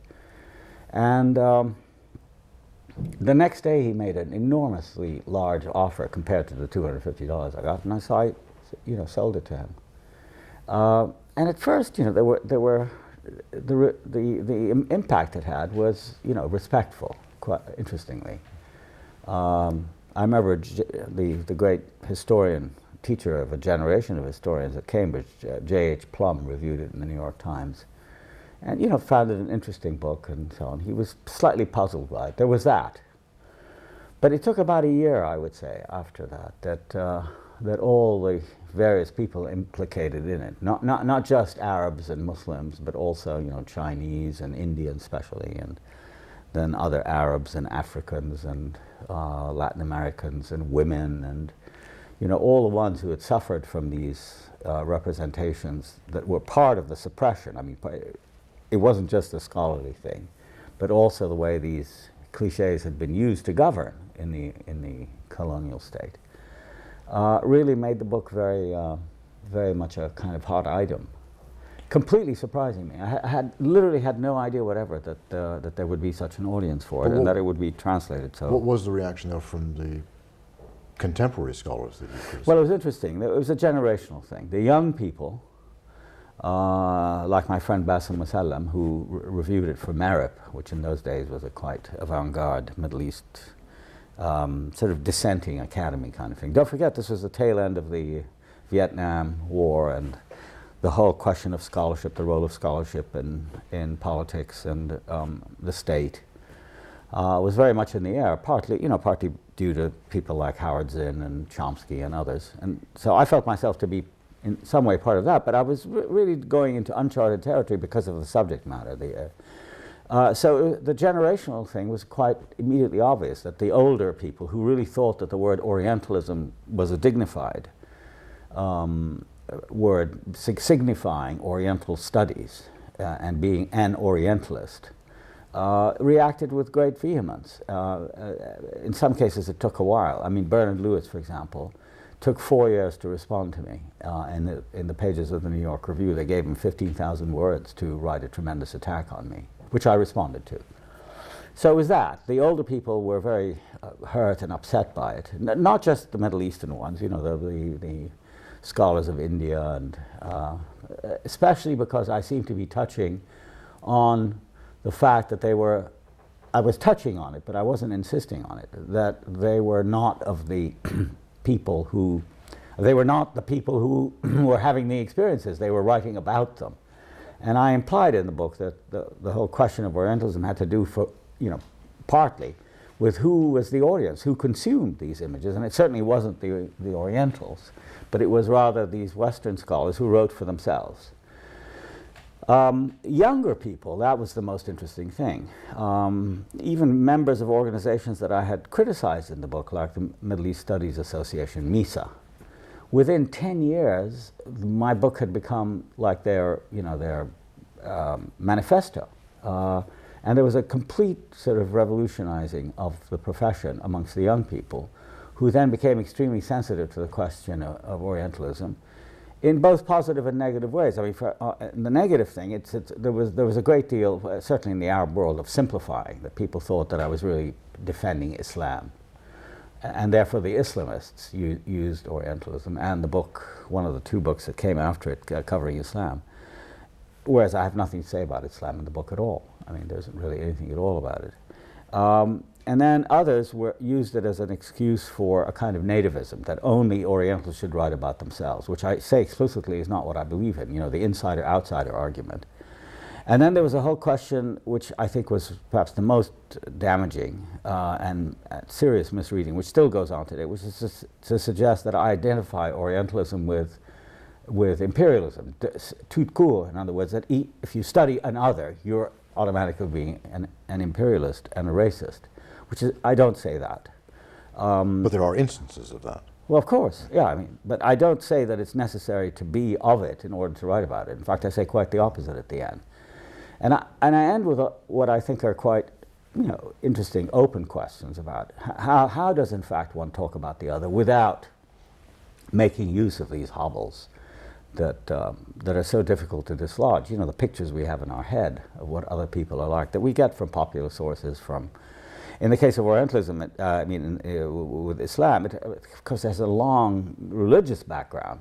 But in the book, I trace it back to the Greeks. I mean, the Greeks always had their barbarians, and that, whole question of the other was one of the things I pioneered. It became a cliche to talk about the other, or othering. It became even a verb. And Orientalism, of course. What's the core thesis? What is it you were saying Orientalists were doing? Well, I made a distinction between two things, really three, but one was the whole question of this division of the world into Orient and Occident. I said that it's in a certain sense ahistorical. I was accused of that. And I say you can go back to the Greeks and find it there. Herodotus talks about it. and I call it an imaginary geography because I make the point there's no line on the map that says, you know, from here on it becomes this or that. So, so that seems to have had a long-standing place in culture. By the, you know, by the end of the 9th century, the Orient becomes identified with Islam during the rise of Islam. So the first 400, 500, 600 years afterwards in Europe, writing about the Orient is polemical. Yes, there are people like Marco Polo and others who write about the Orient as a place of marvels, you know, and the whole question of strange beings, you know, Prester John, and there's a whole literature about that. But in addition to it, and gradually overwhelming it, R.W. Southern, the great medieval historian at Oxford, wrote a whole book about it. It's part of the Christian polemic against Islam. So, you know, they represent the Orient as a place of apostasy, of various heresies, of challenges to Christianity, very defensive, because, I mean, there they were. I mean, they crossed into Spain in 711, and they remained there until the end of the 15th century. So that was something to write about. And the third phase, which was the one I concentrated the most on, was Orientalism as it became at the end of the 18th century because of Napoleon's invasion of Egypt in 1798. It becomes the formal study of the Orient, scientific. It's no longer a matter of images and fantasies and sort of wandering off into the wild blue, but actual trying to pin it down. And so Napoleon, the Napoleonic expedition to Egypt was deeply significant, in my opinion, because he was the first conqueror of Egypt. And in the preface to this Description de l'Égypte, the man who wrote the introduction, a man called Fourier, says, you know, everybody wants to conquer Egypt. I mean, Caesar conquered it, Alexander, etc., etc. So it's natural that Napoleon, you know, the great emperor of France, he hadn't become emperor yet, but wanted to go there. But the difference between Bonaparte and all the others is that he took with him a team of scientists, archaeologists, biologists, anthropologists, I mean, or the equivalent thereof, and those linguists, of course. And as a result of his stay in Egypt, which wasn't very long, they stayed.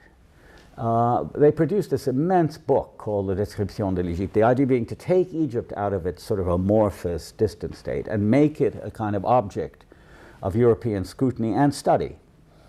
And the first stages were basically linguistics. I mean, Champollion, who was associated with the Napoleonic expedition, his identification of the Rosetta Stone and ancient Egyptian, and then Paris became the center of Oriental learning. So it was mainly linguistics, so you get down the languages. And then around that comes the whole question of the mores of the people, you know, ethnographic observation. And I call it all textual because a lot of it had to do with writing it down, whereas before it had been legend and lore and this sort of thing. It becomes more and more formalized. And it leads to not only linguistics, but comparative linguistics on the origin of languages. And it becomes a university and academic subject. It becomes, in effect, the main reference point for later travelers. I mean, the example I give is that's fantastically interesting. Gérard de Nerval, who was a great French poet, who went to Syria in the 1840s. Voyage en Orient. And I was reading along in it. I remember this so clearly. Reading what I thought was a description of Syria, but it seemed like a Syria I'd never seen before. And in fact, it turned out it was Egypt he was talking about, because he had read Lane and half memorized the book, you know, Lane's mores and customs of the modern Egyptians, and internalized that. And that became the reference point, not what he actually saw. So even the evidence of the senses was pushed aside. And so there are Oriental study societies and, you know, the character, the mind, the mentality, etc. And it seeped into all the great novelists of the time. I mean, Proust talks about Orientalism and the advent of that. And it gradually associates itself with imperial rule, so that somebody like Cromer, who had previously served before he became, you know, proconsul in Egypt, had served in India. The Orient really became, again, an indistinguishable place, because it's all the same. They can't think, they can't tell the truth, they can't walk in a straight line, they hate walking on the pavement, this sort of thing, the Orientals. And then at the end, I talk about the United States, how after the dismantling of the classical empires, the British and the French mainly, The Americans take over, but of course there it's social sciences and it's much more abstract because there's no history of deep interaction, and there isn't the adjacency, the physical adjacency, geographical adjacency between the Orient and the Occident. And then I talk about the need to liberate oneself from this. And of course here, this is where the book had a major impact, which was on, you know, on developing countries who were in the post-colonial phase. But people like Fanon meant a lot to me at that point. And so the liberation of the mind, not just of the Islamic or Arab or Oriental mind, but also of the Western scholar, I felt, could be liberated by this sort of study. I think that's the most important part of the book. And were you writing, and I hate to put it this way, but were you writing as an Occidental or as an Oriental? I don't really know. I mean, certainly my training, and I was trained as a comparatist. I remember one of the most, to me, satisfying letters I got was from my old Harvard professor, Harry Levin, who was a known comparatist, probably the best known comparatist in America. When I sent him the book, he said, you know, this really justifies or somehow fulfills the mission of the comparatist better than anything I've seen, you know, because I talk about literature a lot in the book. It's not attacking people. I mean, this caricature of what people say I've done has stayed with the book too long. It's become a term of abuse, as Albert Hourani said. I can't be blamed for that, because a lot of the book is, you know, very minute analyses of texts, literary texts mostly. So I think in that respect I was writing as a Western scholar. But the driving force of the book, as exactly Hourani himself said in a review that he wrote of the book, which he found somewhat mystifying, was that you might say the animus in the book derived from the tremendous gap I felt between these accounts of the Orient that were Western accounts from the outside and my own experience. There was no correspondence between them at all. They were saying things about me and others like me that really never rendered our reality or our experience in any intelligible way. And wasn't there underlying assumption, though, that you couldn't represent yourselves? You know, there was that. Of course, that was the epigraph of the book. I mean, they cannot be represented, they must be represented. They cannot represent themselves, they must be represented. It came from Marx, from the 18th Brumaire.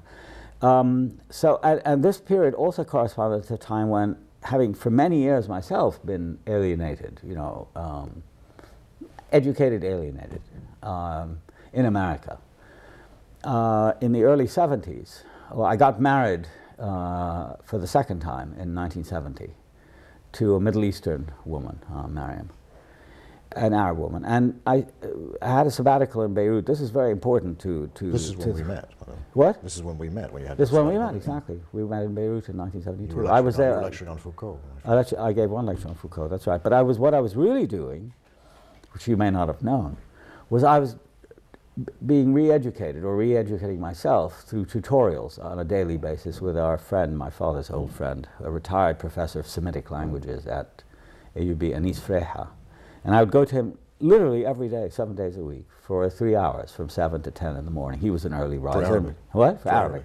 And I studied Arabic from the start, you know, which I'd never, I mean, I'd had it, I suppose, but I'd forgotten it or it had been pushed aside.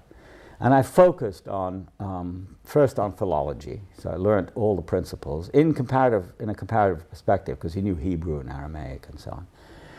So we did that, and then after 3 months of that, we started reading texts. And one of the things that struck me is, of course, I had known nothing about them, was when we read Mahfouz, I read Al-Ghazali, I read Ibn Khaldun, I read all the great classics, Taha Hussein, etc., etc. I realized, you know, that even my own idea of what we were was so basically uninformed by the reality, which was much more complex and interesting, that was part of what went into the book. I say, well, how do these guys talk about this? And even the greatest of them, like H.A.R. Gibbs, who was a professor at Harvard, a university professor when I was a student. I never met him or saw him, but I read his book on Arabic literature. I mean, it was, you know, an admirable book, but it treated the literature like it was written by dead people, you know, rather than the living expression of an actual, you know, human being, which is what so much of it was. Even the most classical, you know, like the poets of the Abbasid period and Ghazali and others. So that was very much at the back of Orientalism, although I didn't make any reference to it, except I was aware that one could talk about a tradition that lay outside the Western tradition with the same concerns, sort of existential human and humanistic concerns, and that was very important to me. But what was the connection you postulated between this scholarship, this Western scholarship about the Orient, and power? Well, the idea was that, going back to Napoleon, I mean, that if you wanted to, not just to go in and rampage if you were coming from the outside, but you wanted to go in and impose your own reality on these people by, to rule them, you had to know them. And then I remarked that all the great successful imperial adventures, well, not adventures, expeditions. I mean, of course, the next step was to look at the British in India, and then later the French in North Africa.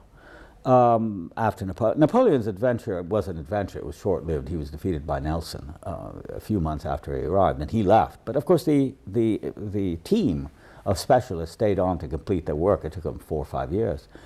But if you want to actually rule a country, you really have to do it by knowledge. You have to know the natives. And I noticed, for example, in the works of Kipling, his greatest book, perhaps his only good novel, Kim. I mean, it's the most satisfying thing he ever wrote. One of the main characters in the book is Colonel Creighton, who is, on the one hand, the chief of intelligence in India, but on the other hand is an anthropologist who's writing a survey of India. And that, the coincidence of knowledge and power, which is of course a theme developed by Foucault, had a very concrete embodiment in rule. And I felt that you couldn't really detach the circumstances of knowledge from the knowledge itself, that it was formed with the idea, in the case of, for example, Colonel Creighton of the British in India, there was always a dispute. I mean, do we rule the Indians according to their ways or according to ours? And Creighton and Kipling and others like them were the so-called Orientalists who said, no, we have to learn about them so as not to disturb their patterns of life too much, so they won't rise up against us. Let's keep them going. Then there were the others, especially the Americans later on, who, as we know, for example, from the Quiet American, the prescient novel by Graham Greene in the 50s, where the French leave after Vietnam. In Vietnam, right. And then the Americans come in with all these plans, a third way and all this sort of thing, in order to rule, so they become more American. So in that context, you see also the association between knowledge and power. And of course, there was a big argument around my book as to whether there is any such thing as pure knowledge. I mean, why can't you, for example, read Sanskrit and just be enamored of the language and that's it? Well, I allow for that, of course. I mean, people do things because they want to do them. They don't only feel they have to do them. But as I try to show, the context, certainly in America, which is the America I grew up in the Cold War period, was very much circumscribed by questions of competition with the Soviet Union, so that the study of Arabic, for example, or the study of Russian, but certainly of the Eastern languages, was tied up with questions of national security. An act was actually passed to encourage the study of languages like Arabic and fund them to enhance American security. So, there's no you could love the language, but the framework is very powerful and impinging. And all I thought was to make people aware of it, that's all. I didn't have any particular thesis about how you should study, but that was later people. I mean, they tried to do that. In other words, liberating Orientalism from that kind of framework. Do you see that in the scholarship now with the discussion of America's proposed invasion of Iraq? Yeah, I mean, I think a lot of well, perhaps not a lot, but I mean, some of the discussion against the war in Iraq comes from younger scholars who have had experience and have been influenced by Orientalism. And I'm accused of this, by the way, by the Israeli lobby, which is, of course, very, very much in America pushing for war against Iraq. That there is a country called Iraq, that it has traditions, it has people. I mean, of course, it has Saddam Hussein, who's a terrible villain, et cetera, but there is a society, there is a fabric, there are people. and that their existential realities taken into consideration. And all of these people, insofar as they know something about Iraq, have been influenced by the kind of questions I raised in Orientalism, 25 years ago.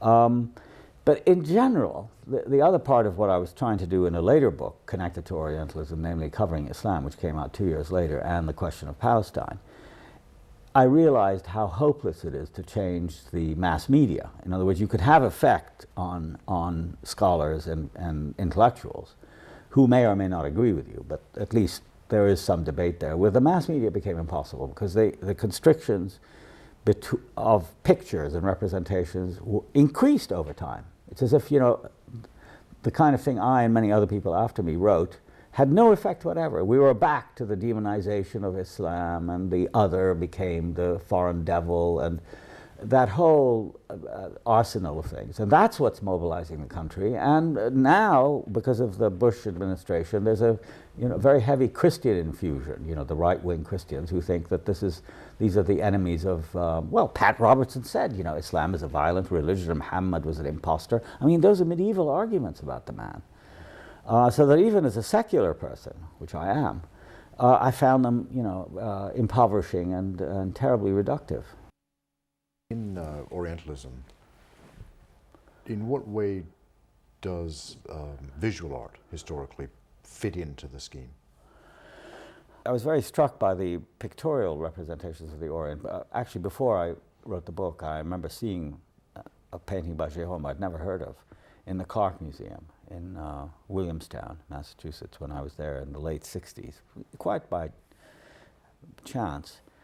And I was sort of bowled over because of its representation of an Orient that I'd never seen, and probably it even outdid the Orientalist films that I grew up on, like the Arabian Nights and the films with Sabu and John Hall and Maria Montesiva Baghdad, all that stuff, which played in Cairo and Palestine, I remember, with great regularity, and they were among the favorite things that we could see because they were so romantic and so colorful. So the first thing was the color. These very rich blues and purples and sand colors, no trace of dust in any Orientalist painting I ever saw, which is what was the big element in our lives, was the dust. And then, of course, the people were fantastically overstated. It was like every one of them was in italics, just tremendous mustaches and great bournouses and robes and sitting alongside nakedness, of I thought rather prurient kind. And the painting that became the cover of Orientalism was this Jérôme called The Snake Charmer, which is really about a boy, whose back is to the viewer, with a snake, naked boy, and a group of what can only be described as dirty old men sitting against the wall of this clearly Oriental building, Arabic building, with Arabic inscription on it. It took me quite a while to realize that the Arabic was not Arabic. It looked like Arabic, but it wasn't actually Arabic. It was gibberish. Yeah, it was gibberish. I mean, but it was a fantastically, it's the kind of thing you wouldn't even think twice about, but because I kept coming back to it, so it was my bad Arabic. I couldn't, because it's in a kind of script that's difficult to read. But then I realized that it really wasn't Arabic. But it had this realistic effect on the other hand. So that's why they had such a big market. Is they actually, Jérôme actually did live in North Africa, but they became generic paintings. It didn't matter where you were, whether you were representing Egypt or North Africa or Syria or the Gulf. That was the type, and it dealt in type. There were some great Orientalist artists like Delacroix, who really did wonderful things as a result of his visit to Algeria. But there too, it wasn't specific to Algeria. I mean, there was also, it took in the Ottoman Empire, the Eastern Ottoman Empire, and sex and violence were very crucial to that. It was latent sex or sex and death, another motif.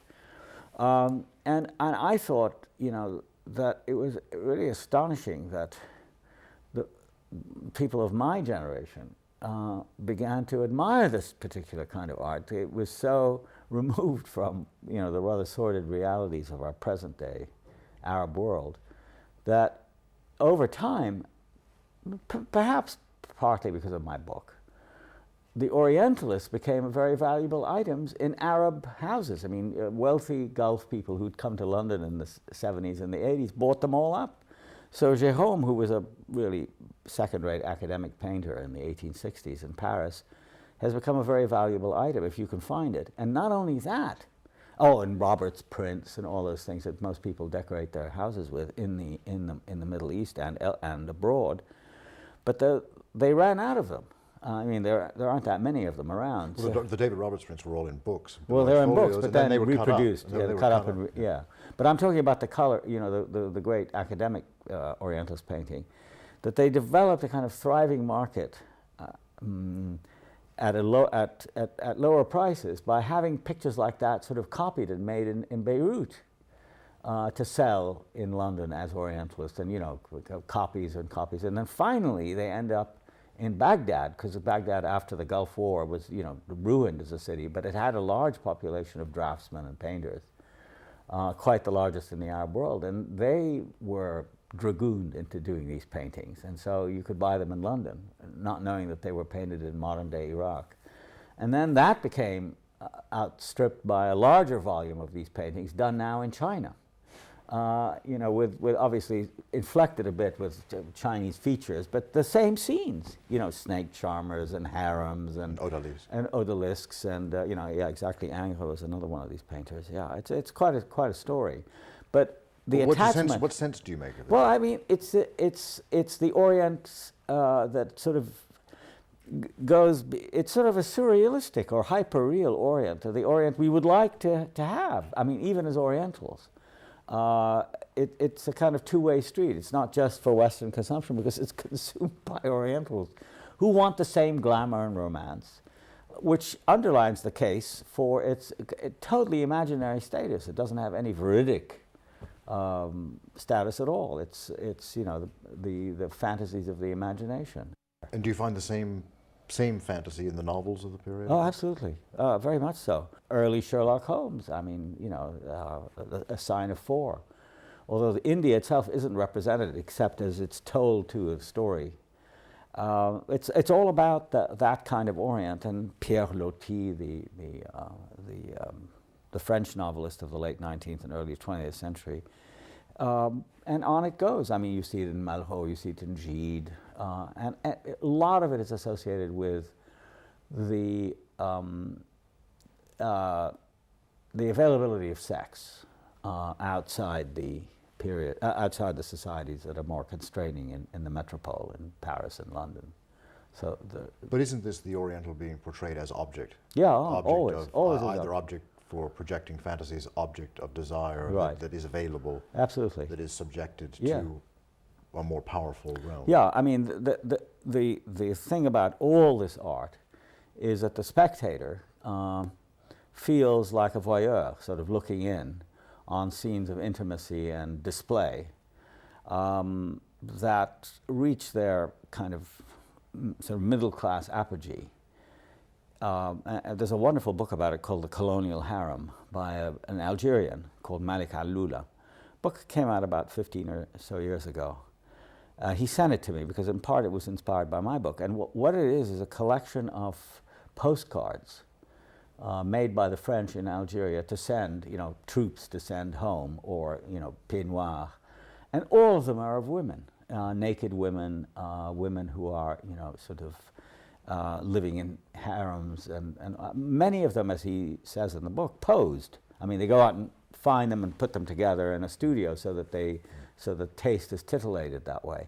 Yeah, and that's the complete objectivization and sort of consumer quality of the Orient in a very vulgar way. And of course, Hollywood movies play to that. I mean, Rudolph Valentino and the Sheikh, or the Sheik as it's called, comes out of the same thing, as does, for example, the novels of Edgar Rice Burroughs. I mean, Tarzan.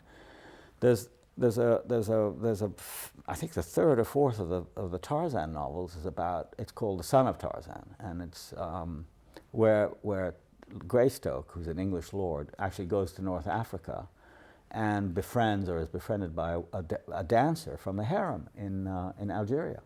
And it has nothing to do, any more than the novels have to do with Africa, it's nothing to do with it, but it's hooking on to this fantastically rich and seemingly unending stream of fantasies, yeah. Which the Orient itself, you know, begins to consume, yeah, of course. And accept. And well, I don't know, accept, but certainly. But does it do what we're calling Orientals or Arabs or other people in the East? Yeah.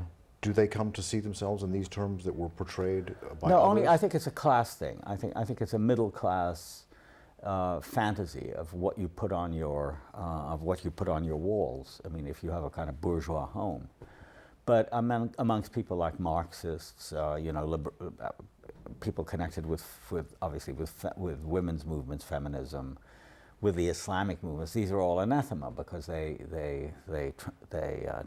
traduce the reality and are you know, very vigorously attacked. You know, I think one should take them with a sense of humor because they're really much more revelatory of the people who produce them than they are of anything else. Now, from Orientalism to cultural imperialism, there was a lot of time it elapsed. You read the criticism of the first book and so on. In what way does it develop the original themes, and in what ways does it advance them? Is it an advance upon them? Well, in two ways. One, they were written about 14 years apart. I mean, Orientalism came out in 78, Culture and Imperialism in 92. In the meantime, I had written about 6 or 7 or maybe even 8 books on subjects having to do with Palestine, on technical literary theory and criticism, developing issues that I'd raised in Orientalism, which was really quite barren of machinery, you know, critical machinery I didn't go into. But I did in this, for example, a book I wrote in '83 called The World, the Text, and the Critic. I also worked with images in a book I wrote with the photographer Jean Moore. And I worked on the history of the intellectual in the Rees lectures I gave in the early 90s. So I had a lot of different concerns. I also wrote a book about music. But then I felt it was because I was very concerned with the aftermath of Orientalism that I wanted to expand it, first of all, to include other regions of the world where representation and rule, or knowledge and power, if you like, went together. So I talked in Culture and Imperialism, I talked about Africa and India and other places where there had been the Caribbean and so on. And the second thing that I didn't do in Orientalism I just tried to present the case, you know, for this manipulation of a complex reality for the purposes of not just of consumption but also of domination.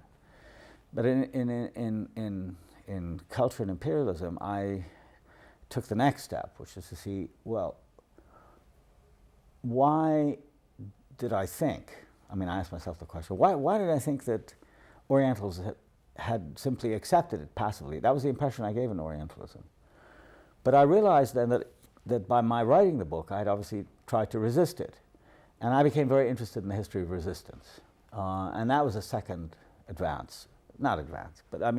addition to Orientalism, which was to look at opposition, both at home, you know, there were dissenting writers and intellectuals and activists who always, and that was a major discovery, who always took their lead from the colonies themselves. In other words, that when there was a national movement in India, you know, when the Congress Party was founded in 1880, then you start getting echoes of that in British society at home.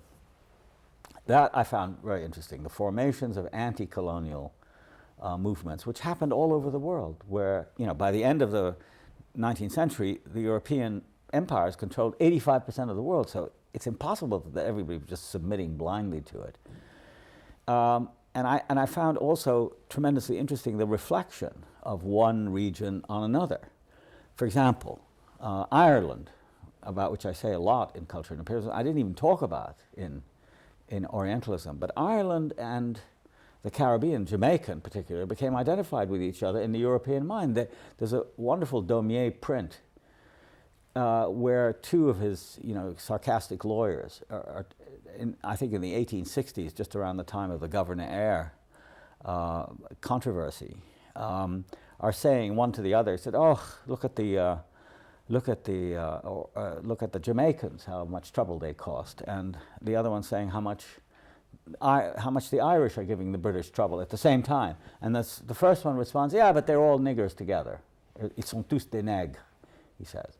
So, that became very interesting, and the cross back and forth, where you get exceptional figures like Conrad, in the early 20th century, or at the end of the 19th, in a book like Heart of Darkness, where he's making the point that not only are these horrible things going on out there, but their origin may in fact be in our own hearts back here in London and Brussels and so on and so forth. And so I dealt with all of that, and then I also dealt with the emergence of, I guess, what you could call a kind of liberation theory, which comes out of nationalism and the movement for self-determination and independence, which is where the Congress Party takes over from the British in 1947. But there are prescient figures like Tagore, who understands that nationalism can't be an end in itself, and also Fanon. Unfortunately, there isn't much literature about that.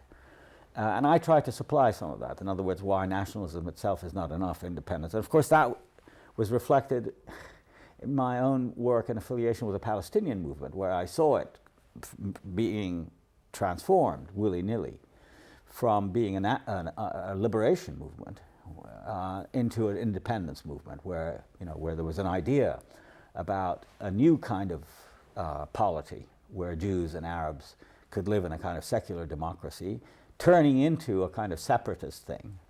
And this is the Lebanese civil war and the struggles between India and Pakistan and the Irish North-South thing. And I began to be aware of the history of partition as an imperial scheme. All of that is, of course, fed into culture and imperialism, which it wasn't in Orientalism. And also, you've written there and elsewhere on the role of the intellectual in all this, and which is often detrimental or subservient to power, as opposed to the duty of the intellectual, not to betray the people that he should be speaking on behalf of, the real people he should be speaking on behalf of.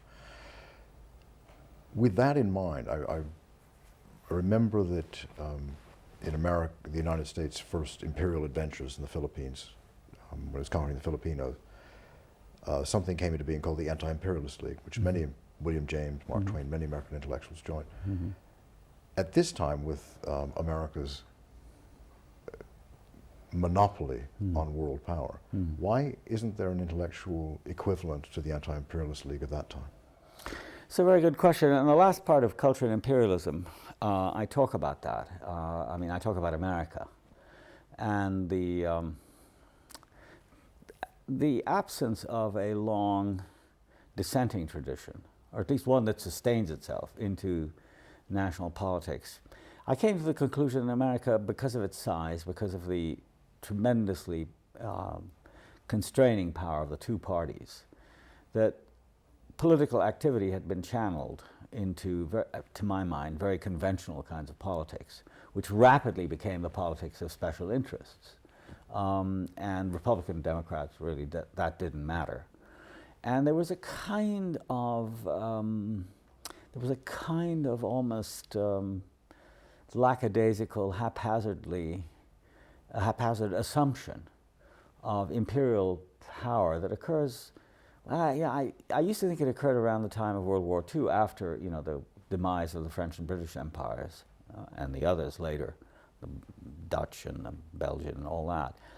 But I think it really is much earlier than that, and you can find it in the literature of the 19th century. I mean, that's why Moby Dick is so extraordinary, because there's this assumption of a kind of errand into the wilderness, which goes back to the Puritans. I remember a very significant book is by Perry Miller, whom I heard as a student lecture. I went to his freshman class, huge lecture hall at Harvard when I was a graduate student, on American literature, and his emphasis on the Puritans Well, which I think is, sort of distorted in a way because there were other histories, going on. I mean, certainly the history of the Native Americans who were exterminated, that was significant. He never talked about that. What he did talk about, however, was the extraordinary violence of American history.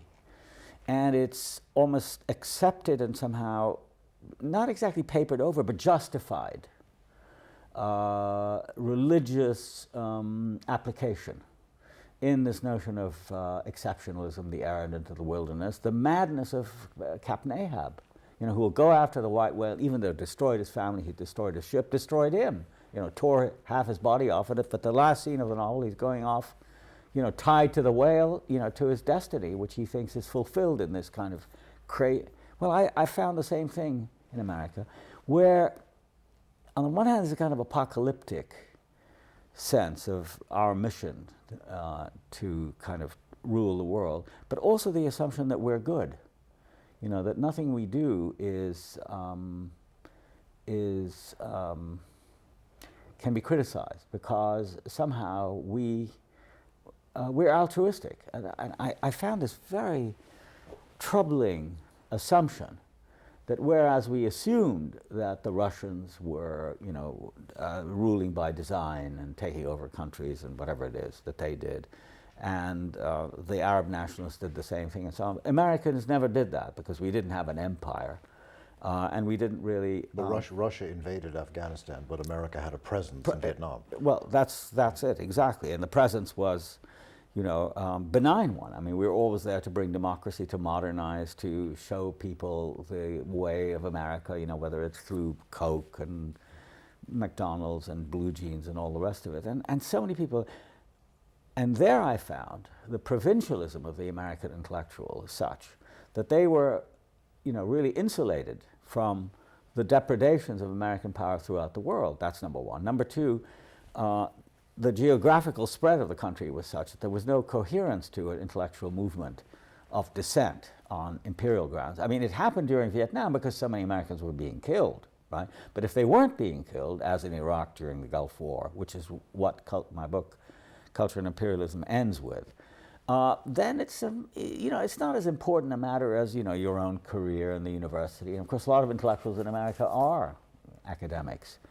And there isn't much of an affiliation with other groups in other countries. I mean, you do see it a bit in the African American community, where there's an interest in, obviously, American policy towards Africa, the Chinese American policy towards China and India and so on and so forth.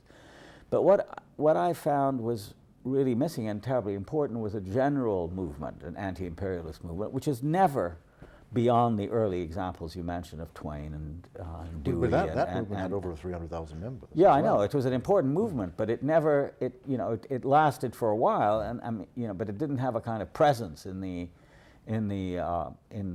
society that the American empire does. I mean, especially after World War II, where we are literally, there are American troops now in over 150 countries all over the world, and so you can't think of it as just a series of sporadic interventions, which is what the media allows you to think, that, if we're not showing pictures of what happened in Somalia or what may be happening in Zanzibar, which is in fact happening, there are troops going there now, then it's not happening. We don't need to pay attention to it. And that I found very troubling. Well, the British Empire portrayed itself in the same way, sort of muddling. Yeah, they all do the same thing. They all do the same thing. Somehow they ended up holding the cards at the end. Well, there is a lot of muddling. There's no use pretending that it's a well-oiled system that simply goes on.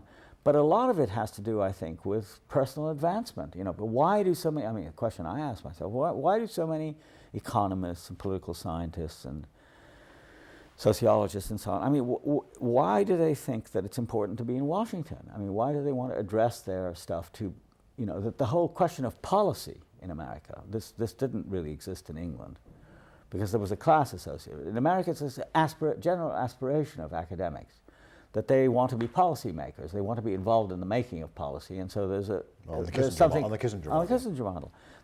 And they believe really in something called the marketplace of ideas, that it is all part of freedom and democracy, that it's done by the market.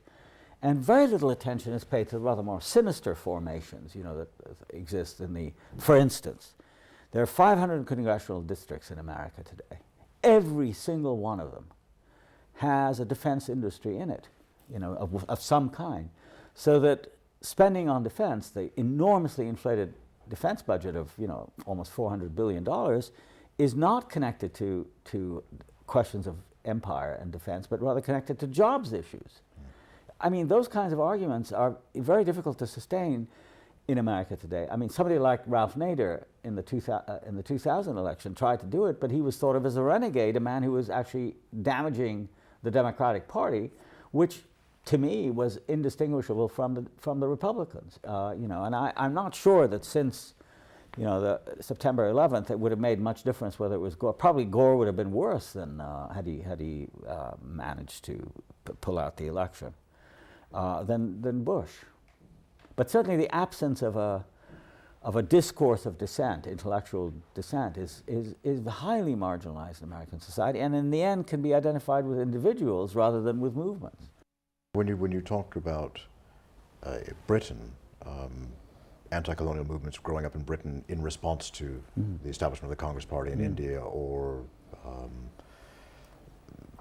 in South Africa and so on. First of all, isn't there that same thing in the United States? And second, because there is resistance to American global domination everywhere, particularly from the Islamic world.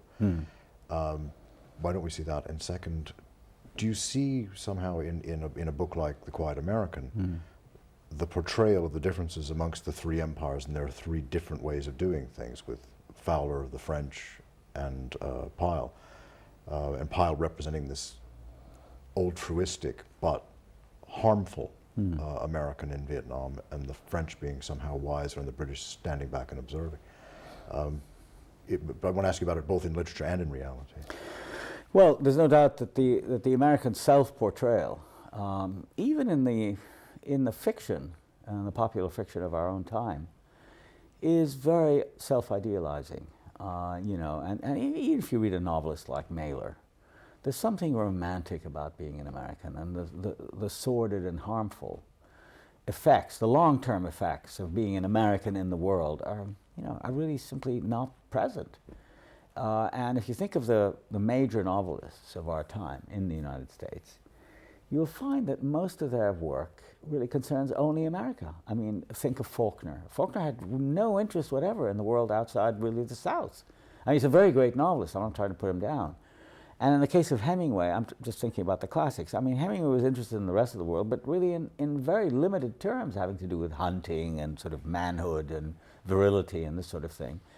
And then in our own time, people like Mailer and Roth. I mean, Roth is one I think deserves a Nobel Prize. He is so much really the quintessential American novelist.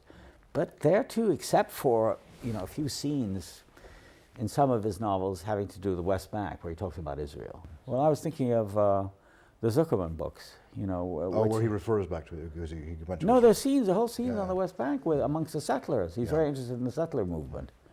But I mean, it's really seeing Israel as a part of America, and crazed part. I mean, it's really very devastatingly critical. Yeah, there are some scenes set abroad, but not in the context of empire. Which is what somebody like Greene does, and obviously before Greene, Conrad, Kipling. There's a whole tradition of that. We don't tend to think in those terms, in America. I don't know. I don't quite understand it, why that should be so.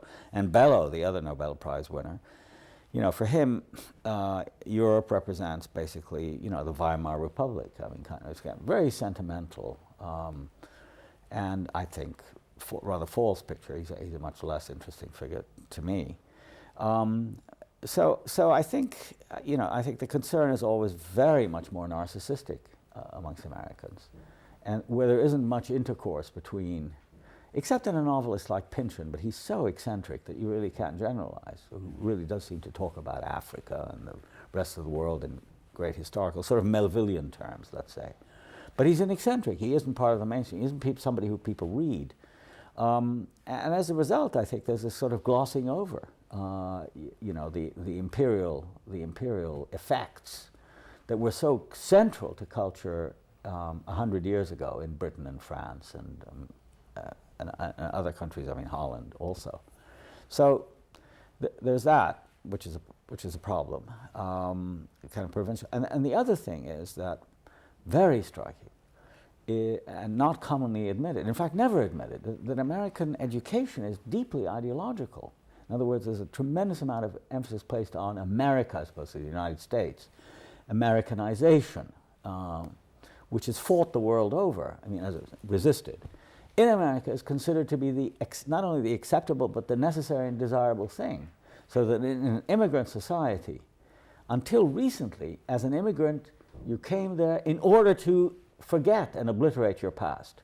It's only recently, with the rise of, of ethnic consciousness and the writing of history, as it were, from within, the role of workers and the ethnic minorities that contributed to the people's history of the United States, as Howard Zinn calls it. But that's a very recent thing, and it's deeply lamented by the American establishment. Arthur Schlesinger writes a book called The Disuniting of American History, because people write history from a different point of view than that of Henry Adams and Bancroft and Beard and all the others. So that the homogenizing effects of American education are so strong that, by the time students and consumers get through high school, they've turned into a finished product, which I would call America, or American, in that sense, which teaches you, first of all, not to question the state. If you look in American writing, the notion of the state, which is such a powerful discourse, for example, in France, and even in England, historically, it doesn't have an existence in American writing or American thought. We don't think of the state. We think of somehow of a polity that transcends the state, the sacred status given to the Constitution, the importance of the court system, which is quite unique. I mean, it has its positive sides in the Bill of Rights and the amendments to the Constitution, in the whole notion of canonizing freedom of speech and so on and so forth. But its bad side is it removes it from the realm of the secular and places it in another. At the same time, that there's this very, in my opinion, materialistic and quite sordid side, of corporate America, which is, lobbies and the kind of thing that the Enron scandal turned up. Well, you have written that most students will come with a desire to conform, and as Paul Goodman has also written, leave the university with an even stronger desire to conform and advance themselves. Yes, because why do you teach? What's the point? Well, one teaches really for the people who might be changed by it, and some have been. I mean, in some corner of their mind, there's a possibility that, in teaching literature, I've never taught politics. I've never taught the Middle East, for example, about which I've written a great deal. But what I've tried to teach all along in equating students with the classics of literature, I never teach popular culture. I don't teach, sort of junk fiction. I try to teach, high-class art, basically, and music. The idea is to, put them in contact with it. It happened to me with my own son, who had resisted during high school the notion that one could read literature. And then in his freshman year in college, I mean, it wasn't me, it was another teacher, who introduced him to Balzac. And I remember a phone call from my 18-year-old son in November of his freshman year saying, "How come, Dad, you never talk to me about this guy Balzac? He really is terrific, that there is another world outside popular culture." This is Wadia when you say. So there's that. Second of all, to ask questions. I spend a lot of time, as I grow older, making it obvious to the students that I don't know all the answers. In fact, I'm puzzled by passages in Hopkins or T.S. Eliot or Wallace Stevens or, so the thing of asking questions and not exactly raising the level of suspicion, but certainly troubling the mind rather than allowing it to be settled with questions and so on. And I spend a lot of time attacking doctrines and orthodoxies and dogmas. What good that does, I don't really know, but I mean, I think that it marks some students. So it's not really a major effect. But it's not entirely futile. No, I don't think it's futile, and I enjoy it. I mean, for me, it's terribly important, and the writing is also very important for me because because of the internet now reach a large audience in the Arab world, which is what interests me the most. I'm interested in influencing opinion there. And trying to explain Arabs to Americans and Americans to Arabs is worth doing if you can manage it. And I've been very lucky that way, that they've given me a platform to do it in. As to the question of what one does and as to results, I like the idea of having more than one audience. I mean, the internet and the fact that now I write regularly for an Arabic paper, which I've been doing for the last 12 or 13 years. The discipline of appearing, which is terribly important, and you have the chance to do that. But in the final analysis, I realize that I'm not that anxious to satisfy my audience. In fact, or whoever reads me, and the same with the students, I think I'm much more interested in provoking and even stimulating resistance to what I'm saying than I am to giving them stuff that will amuse them or to keep them sort of interested. And I prefer that kind of, well, I guess it's a form of intransigence to the other kind, which is to work in cliches and in the known avenues. And the fact that I'm a literary person writing about hard politics a lot of the time, and that my stance is quite clearly oppositional. I've learned from people like Chomsky and Alex Coburn really to name the names and cite the figures, so that in the end it isn't the audience that matters so much as the material. It's the subject that matters much more. And in the case of the subjects that interest me, they're also difficult subjects. I'm very attracted to the difficult as opposed to the comfortable and I'm much less interested in affirming than I am in negating or in some way being negative. So that the topics that historically I've always been associated with have been modernist literature, which is defined as difficult, the question of Palestine, which is not only difficult, it's almost impossible. But in that case there's also a human dimension, which is my own experience, and which I don't really talk that much about, but it's there. And my relationship to people and my responsibility to people in very difficult, if not impossible, situations. The role of the intellectual, who is, by my definition, can't be organically connected to what she is writing about, but really is writing in sense of opposition. Music, which attracts me not because it's soothing. I mean, I can't listen to music and do anything else at all. I mean, it's especially when I'm ill. Music is, for me, a very difficult, almost impossible discipline, having to do with the most difficult rather than the easiest kind of music. I mean, I have mixed feelings about people like Mozart and Haydn, whom I love. But I'd much rather listen to, say, late Bach, the Art of Fugue and the Goldberg Variations and the Musical Offering, than I am interested in listening to sort of dance music or... So all of these subjects where the requirements of the subject are a constant challenge to one, whether morally, technically, intellectually, ethically, in all these ways. So in the end, your sense of the audience, which is what you're taught as a journalist and as a writer, for consumption, to cater to, it's just the opposite for me. I want to know two things. First, when you first went back after your childhood, why did you go back? And then why wouldn't you go back to live? I went back for the first time to effectively Israel in 1992, having tried a few times during the 80s to go. In 1988, we were all set to go. And in fact, there was an American television program who wanted to film our return. And Shamir just issued a pronunciamento, and he said, I'm not allowed to go because I'm a terrorist. I was a member of the National Council. So we couldn't go until after 91, when I resigned from the National Council. But still before Oslo. In fact, I went twice before Oslo in the years before, 92 and 93. And, visiting it for the first time, there was obviously the emotional experience of reacquainting myself with a place I hadn't seen in many, many years, which really was Israel, not the West Bank. I mean, I went to the West Bank twice, once in the middle 50s for a family wedding, and then again in the early 60s for... When it was still under Jordanian. It was Jordan. I mean, basically Jerusalem and Ramallah. But it was East Jerusalem, of which I had no memories at all to speak of, except the old city wandering around in it. Because you grew up in the West Side.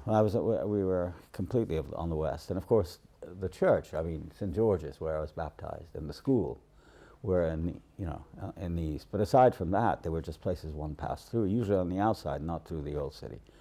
So it was really, it was Israel that I saw for the first time, converted from Palestine that I knew.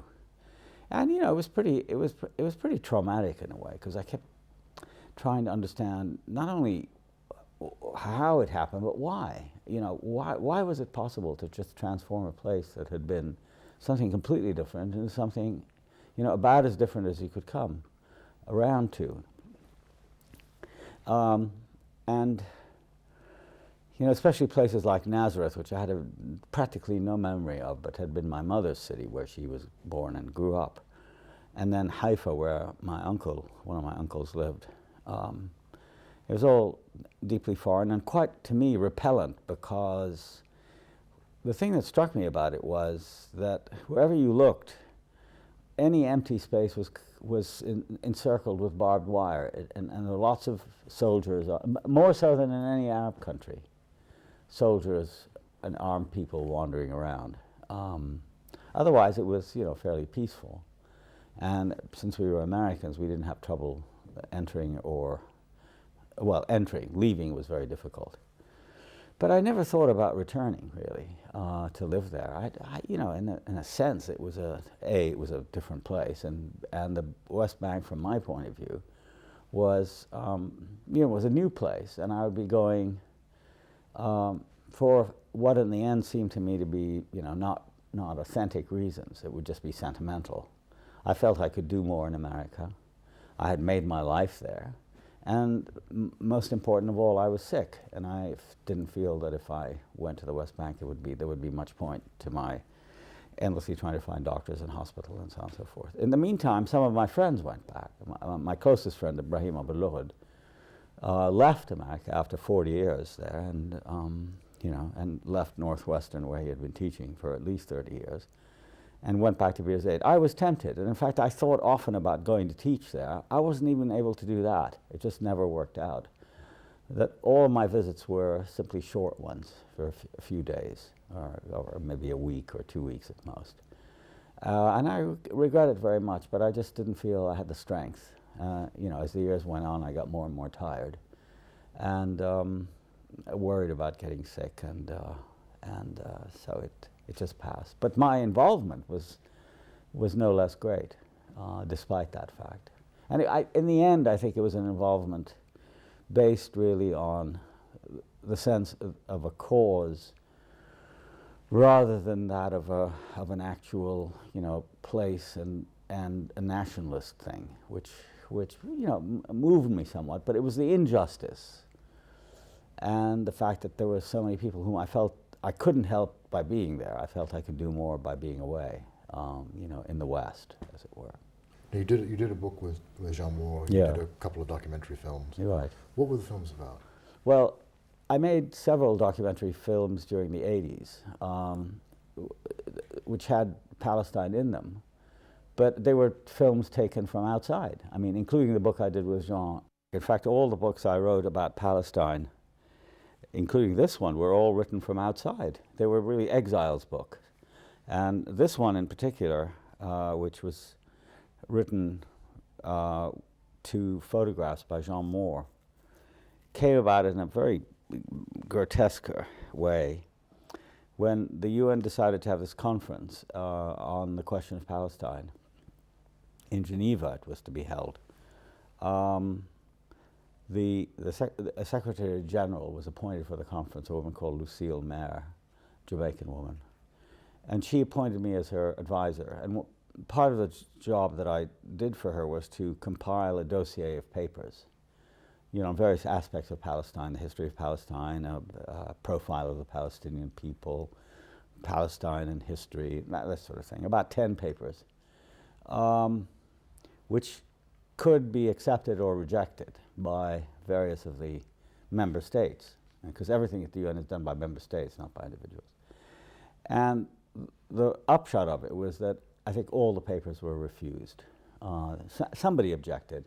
Most often it was the Jordanians, or the Syrians, or somebody who had, and the Turks, and the paper that Maxime Rodinson wrote about Palestine and colonialism. He talked about the Turkish, the Ottoman Empire. And they just didn't want any reference to it, so they just vetoed it. And there was no, you don't have to give an explanation. So everything was just scotched, except the profile, which we kept and then published separately as a document of the conference.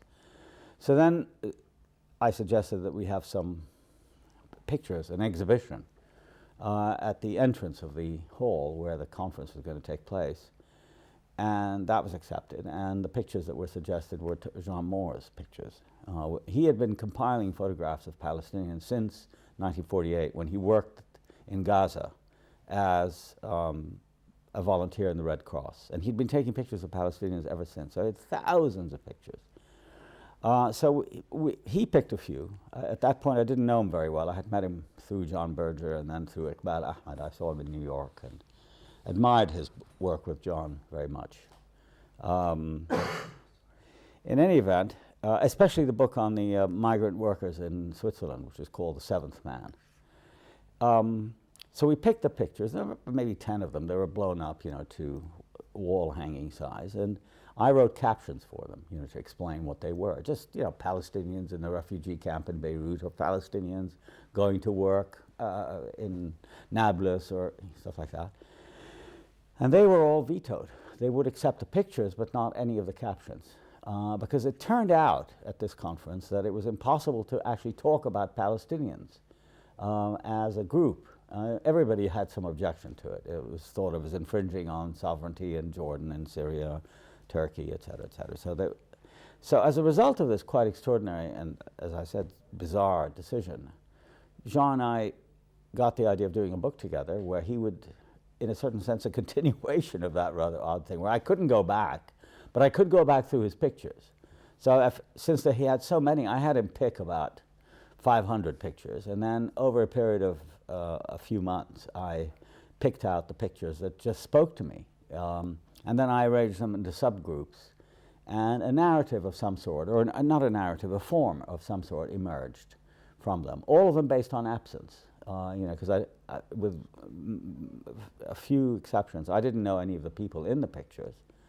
But for example, one of the pictures, which ends, I think, the second chapter, I picked the picture because it was very suggestive to me. And then it turned out to be of somebody I knew. I didn't know it at the time at all, that it was, oh dear, I'm not sure I can find it. Can I just take a second to find it? It's sort of stupid not to be able to.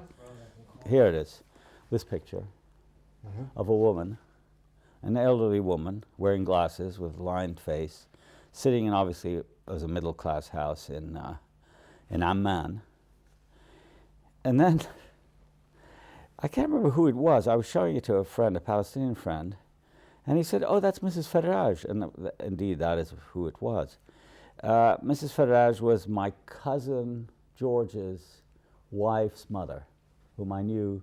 In fact, I was at their wedding in 1947, and I hadn't seen her all these years, but she turns up as a subject in Jean Moore's photographs. And so, it was that kind of connection, I mean, as explicit as that, and in some cases implicit. For example, there was one picture that I particularly was moved by, which was a picture of this. I mean, what struck me is that the tremendous number of symbolic, what seemed to be symbolic writings around Palestinians like that. It's a bit of a palimpsest. Well, it's a palimpsest, and it's undistinguishable. It's just lots of scratches, and then pictures that of some sort of ruin, like this, or mocking pictures like this one, which I think is a masterpiece of Jean Moore's art, a kind of scarecrow made with a shoe, and I don't know, it looks like an Israeli soldier, kind of deconstructed. And then there were other pictures of the sort that spoke to me from scenes I had seen, from my own experience, like this of the wedding in Lebanon. In Lebanon, you know, refugees with the sort of ill-fitting suit of the bridegroom, and of course the ever-present Mercedes with the Deutschland, you know, probably stolen or smuggled car that had become a part of life. There's one picture in particular I just passed that I want to show, which I found quite haunting because it reminded me of my childhood. A rather distant scene, I think in Ramallah, as I recall now. I don't know if I can find it right away. This is it. This is a village between Ramallah and Nablus. It just seemed like a rather idyllic photograph, which he got. And so in many respects, I found the pictures to be both attractive, I mean, which they mostly were. I mean, I picked them for that reason, or directly repulsive, like these pictures of Israeli settlements, you know, which are quite horrible, defacing the countryside. But in any case, something about them, you know, sort of, I think that's the theme of the book in a way, so prevented me from entering. You know, pictures of people with their backs turned, or people I didn't know, holding up signs that I couldn't read, people involved in activities that I couldn't decipher. But all of them identifiable in some way as Palestinians, either because of their dress like that, or because a certain look on the face, which I tried to describe, a certain kind of stubbornness going on, you know, which is the kind of secret, not the secret, the heart of the whole Palestinian tragedy. We're speaking of a period during which Jean Moore and many others are recording the lives of the people who officially did not exist. Right.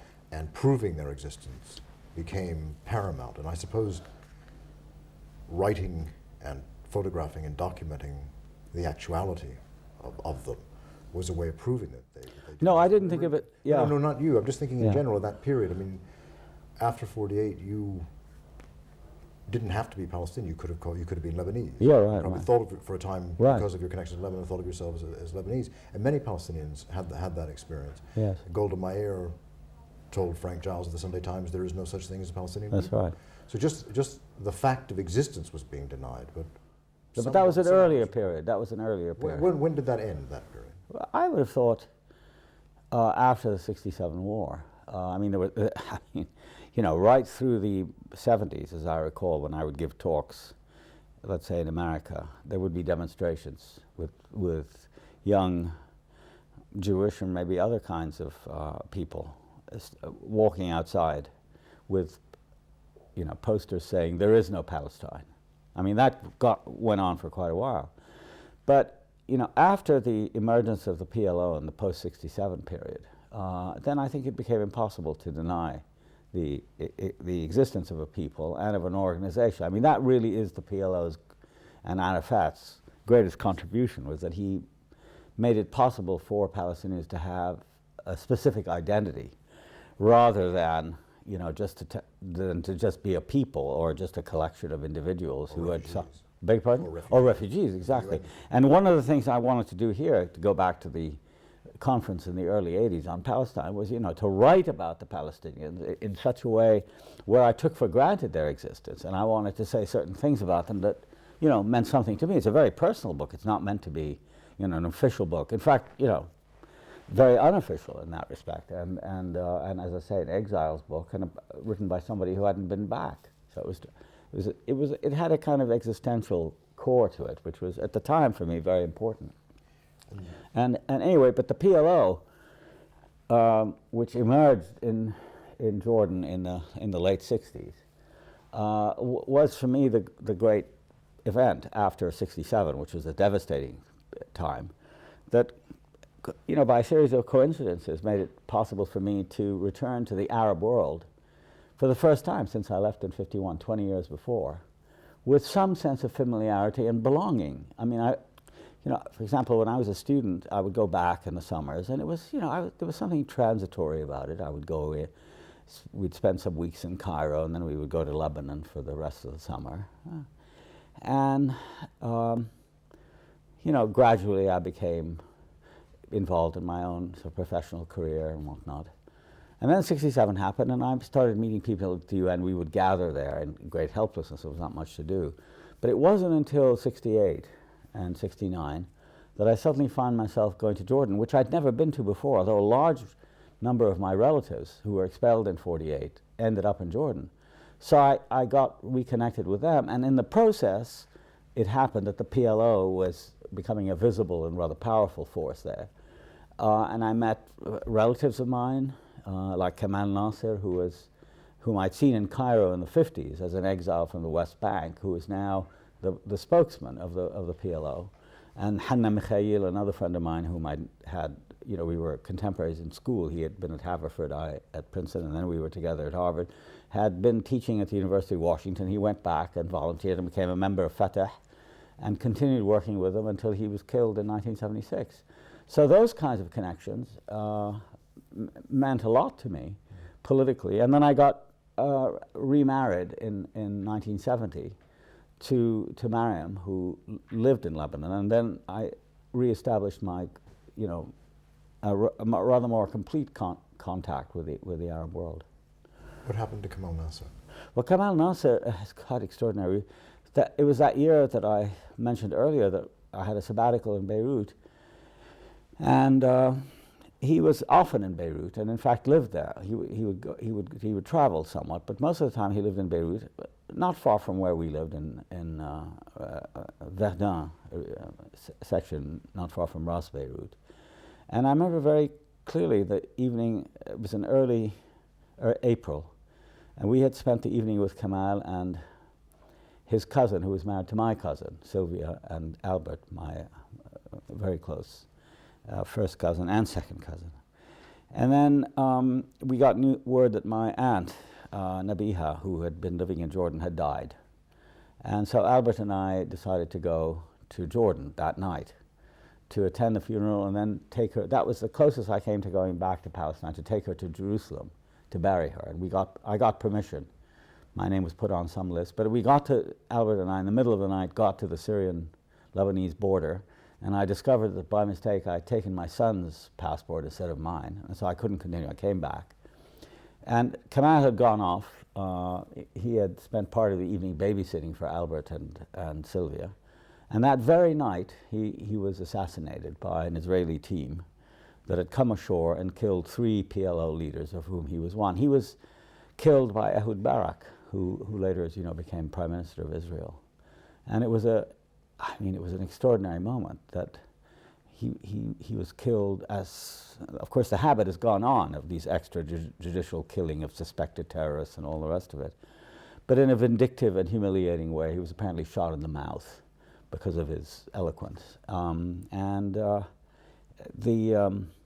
after effects of that were to make, I think, the whole relationship between Israelis and Palestinians, I think, irreconcilable in many ways. It was the beginning of riots and fighting in Lebanon. Yeah, I know. And when we had arrived in the fall of '72, they were already bombing the camps in the south. They were bombing the outskirts of Beirut. So this idea that there were only these important conflagrations and engagements between Palestinians is simply not true, because the Israelis have always been armed. There was always asymmetrical power.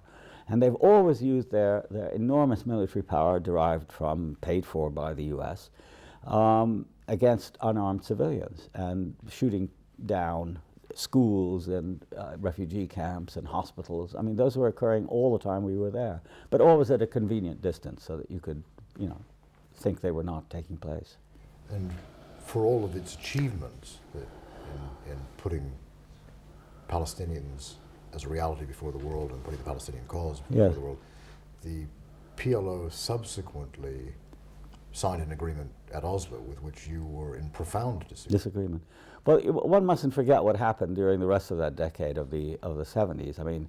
The PLO for the first time established Palestinian institutions. So there was a research center, there was a health service, there was a sense in which we had become a kind of nation in exile or in waiting. And this was also the period where we were two things at the same time. We were a liberation movement that attracted most of the world's liberation movements. Beirut became a capital for people. I'll give you an example. When Mariam and I went to South Africa in '91, We met people at the ANC in, Mandela had just been released. It was May of '91.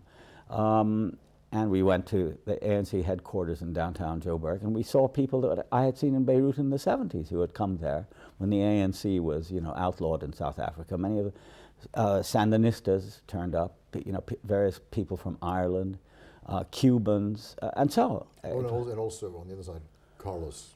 Yeah, well, that's always been there. Yeah, all of those people, right, of course. And in a certain sense, I regretted that aspect of the PLO, which was particularly, I think, allowed by Arafat in the in the 70s, rather. That is to say, many factions, and he would play them off against each other. There was never, like the FLN, whether the Algerian or the Vietnamese, a kind of central thing. It was always factions, and there was a Syrian faction, there was an Iraqi faction, there was a Marxist-Lenin, and so it was a chaos, but it was in many ways a rather creative chaos, with regrettable and unfortunate sides, until '82, at which point the siege of Beirut took place and the PLO was banished. And Arafat became an exile for the next 10 years. And during those 10 years, during the '80s, he was in Tunisia, and being a member of the National Council, and I knew him quite well, I went often to Tunisia, whether for meetings or to talk with him. And my main concern was was to try to inform him and his people about the United States. I already in 1979 in Beirut had given a lecture in which I forecast, I won't say prophesied, but I forecast the fact that they would be negotiated with the Americans in a matter of time, because it was inevitable. And no matter what the Israelis did during the Intifada, for example, the first Intifada of the late '80s, '87 to '92, they were never able to dislodge the PLO, even among people on the West Bank and Gaza. They tried, for example, it was the Israelis who encouraged Hamas and established it. Peres himself was in charge of that. And the Islamic University in Gaza. Yeah, all of that, as alternatives to the PLO, but that simply strengthened the PLO. I mean, there's this thing about Palestine. I think most people who are oppressed will resist by being, more stubborn in their beliefs and convictions, and wanting to go on. And all the efforts that were made to get Palestinians to move never succeeded with the Palestinians of Palestine. The Palestinians in Jordan, who were driven out in '71 by Hussein and by the Hashemites, and then again in '82 by the Israelis, ended up, one has to say it, ironically, by returning to Palestine, which is what happened with Arafat. But I knew that the U.S. was going to play an important role, and what I was very early struck by was the fact that not just the PLO, but most of the Arabs, the educated Arabs, many of whom had been in America, educated in America, whether they were Egyptian or Syrian or Iraqi or Lebanese or Palestinian, really didn't, in my opinion, have a deep enough understanding of what America was and what it would be like to negotiate with them. Of course, we had examples. There were the Vietnamese talks, and a very good guide in all of this was my friend Iqbal Ahmad, whom I took to Beirut in 1980, introduced him to Arafat, and he was the first one to explain to them that just having a lot of soldiers in South Lebanon and maybe 2 tanks, which is all they had, would be as nothing to an Israeli invasion. And he prophesied what the Israelis would do almost to the letter.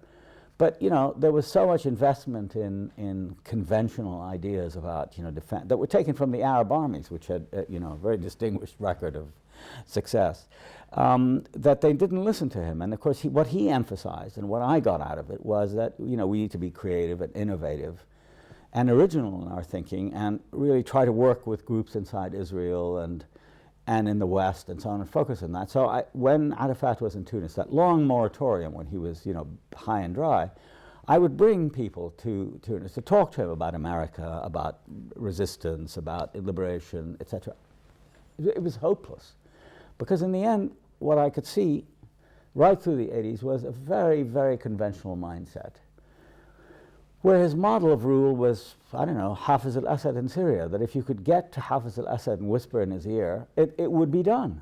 So he figured if you could get to the top American, then that was the end of your problem. And so the top American was the president. And since, because I was in this ironic position of being a member of the American establishment through my education, being at Princeton and watching, say, during the Carter administration, classmates of mine in the State Department. So it was easy for me to have access. But I realized it wasn't enough, and so I was in this feverish situation of trying to explain. And then I didn't realize at the time, neither I nor Ibrahim, that this was a period when he was, doing his best to contact the State Department to make himself more attractive. And the way he did it, looking back on it, was to make more concessions than anyone else. In other words, he understood. I mean, he's an extremely canny, even brilliant tactician. He represented himself as the only person who could actually deliver the Palestinians.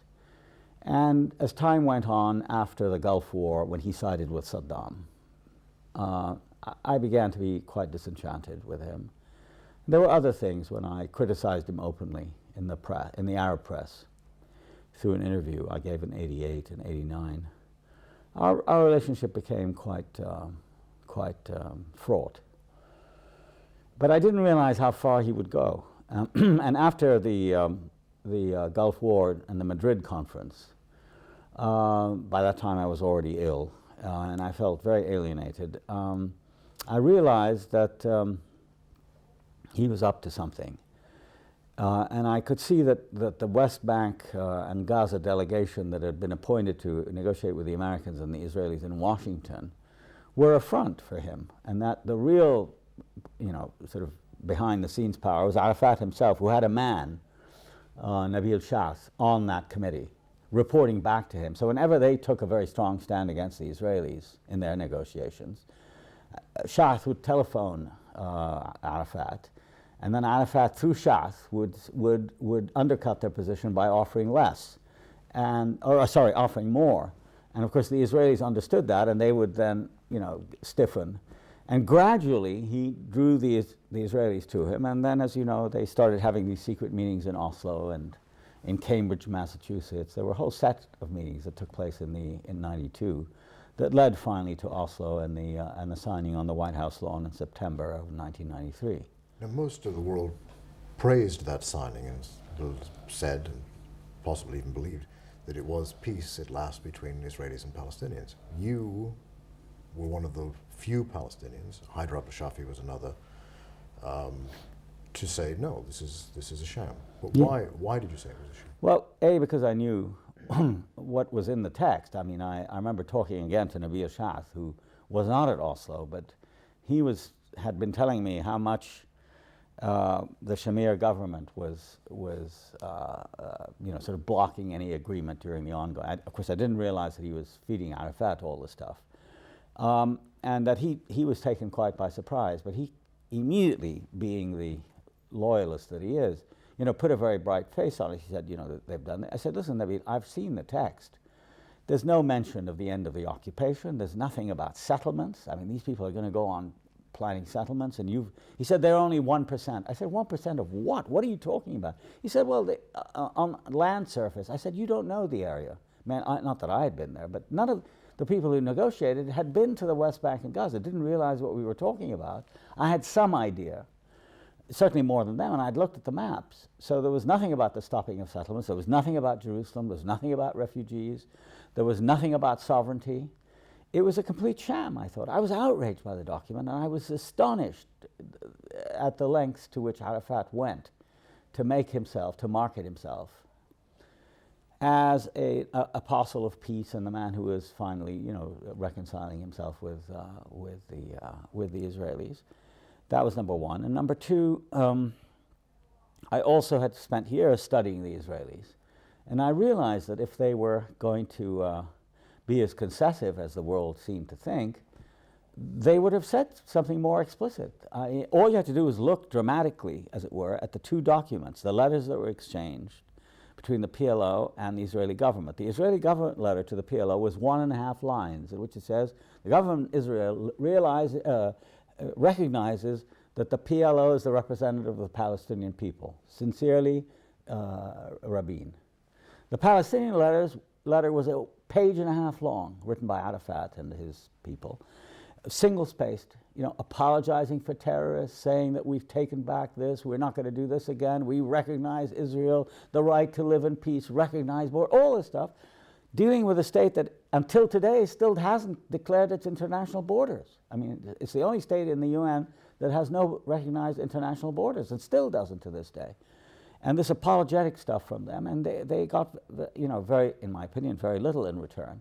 So I was, quite outraged by this. And when they invited me, I was invited 4 or 5 times, kind of a snafu in the White House, by various secretaries and so on who invited me to the ceremony. I refused to go. I said it was a day of infamy. And that very night, as if to confirm what I'd been saying, the BBC did an interview with me and with Amos Oz, one of the leading Israeli novelists and a member of Peace Now.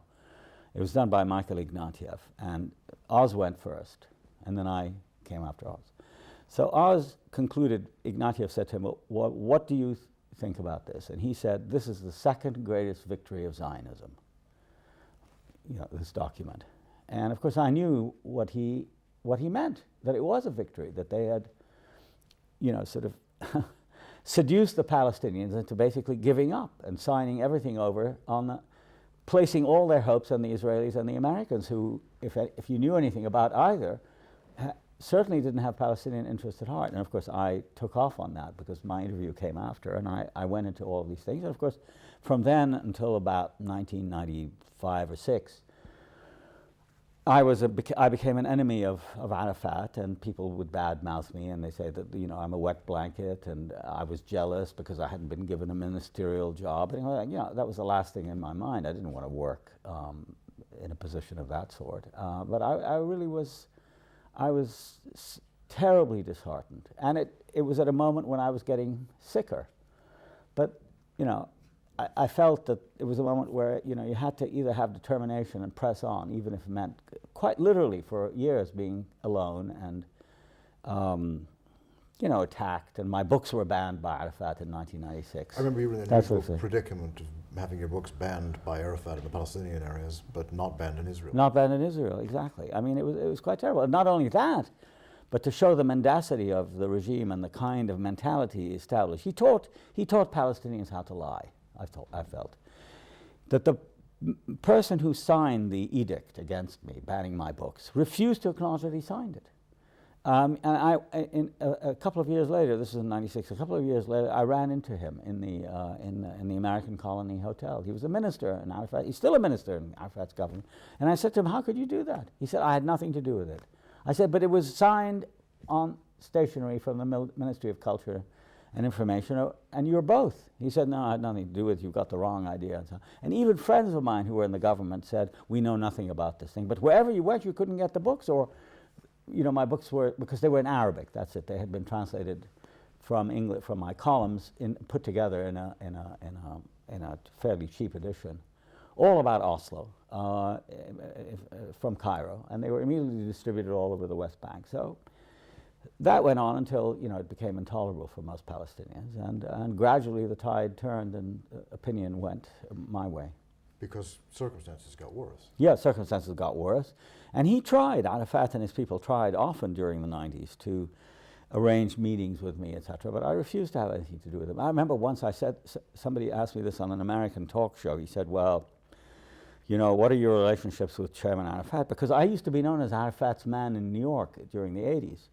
And I said, "Well, I have nothing to do with him. I think, he did something very bad. And is he in touch with you?" I said, "Yeah, he's in touch with me, but I don't answer." "Well, doesn't that show that he's a more decent person than you are?" I said, "Yeah, I suppose he is. He's a great man, and I'm not." But I was frequently asked by his people whether I would meet with him. And I said, "Yeah, of course I'd meet with him, but on one condition." They said, "What?" "That it be a public meeting, and that we would meet on the stage of a theater or a assembly hall, and we would discuss the issues in public." They started to laugh. They said, "He can't accept that." I said, "Then what does he want from me? He just wants you to, after all, it's a common struggle," all that nonsense. So I absolutely refused. I never saw him. The last time I saw him was in the summer of '92. He was recuperating after his operation in a Jordanian palace. And Mariam and the children and I had just come from the West Bank. And it was exactly the day of the elections that had brought the Labour Party to power. And we presaged the whole, march to Oslo. I saw him then. I've never seen him since. But you did go back during the Oslo period. And yeah, frequently. As I recall, in one of your films, confronted soldiers who were in the process of taking land. Yeah, I mean, it was a complete coincidence, a film I made in '98. And, you know, we did the usual thing. It was a personal kind of film, a narrative about in search of Palestine, and we went and filmed the house and, you know, places I knew and all this sort of thing, and talked with, did an interview with Mahmoud Darwish, you know, the great poet who was a friend of mine, and with Daniel Barenboim, with Brahim Abullah, various people. Anyway, and we're near the end of the shoot, and we were on our way to Hebron, to Khalil. And as we were driving along the road, there was this extraordinary sight I saw, which completely riveted me, and I asked them to stop the car. And there was this quite obviously fertile field, you know, a small one. In the back, sort of on the horizon, was a village, and this was obviously part of the village land. And there was this Israeli bulldozer plowing up the field and tearing up the trees. And there were this small group of Palestinian men in their hattas and, you know, standing there and sort of arguing with 2-3 Israeli soldiers. So we immediately stopped, we got down, and I immediately inquired from one of the men what was happening. And he said, "This is our land, they've decided to take it." And I said, "How could that be?" So I went over to the Israeli soldier. I was really incensed, you know. And I said to him, "Well, what are you doing?" He said, "Well, we're enlarging the road." And I said, "Listen, I have a camera," and I think, "Would you speak on camera?" He said, "No, we're not allowed to talk on camera. So, you know, if you have your camera here, I'll either smash it or you turn it off." So we turned it off, and I talked with him. But we recorded some of it, you know, voice recorded. And he proceeded to tell me that they were expanding the road. It happened to be a settler's road, you know, which they were building. And I think I was the only person in America who was commenting on this road system that was being built, which you could see. But none of the reporters, you see, who were talking about peace and, you know, and reconciliation between Palestinians and cooperation. And of course, and all the NGOs and the Ford Foundation and the aid agency were sponsoring seminars and projects. And a whole new class was emerging of NGOs who cooperated with Israel. And there were dialogues and all fig leaves for this horrible expansion, this metastasis of the thing. What then happened was that I said to him, you know, this man is telling you that his livelihood depends on it, and you just tell me it's the land of Israel. What kind of inhumanity is that? He said, "Listen, think of it this way. We've sent people to the moon. We build cars. This road," and he pointed to the settler road, he said, "this road needs to be expanded. So in order to do that, you have to excavate more land and take more land away." I said, "Yeah, but you're killing the trees, you're killing the crops." He said, "It doesn't matter, it's progress." And then he refused to say anything. And then the worst thing, I think that, I'm not even sure we got it in the film, was that I went back to him after I talked to the men, and I said, "Well, I mean, what about Oslo? What about these agreements that you made with the Palestinians?" He said, "No, this is being done with the knowledge of the authorities." So I asked one of the Palestinians, "Is that true?"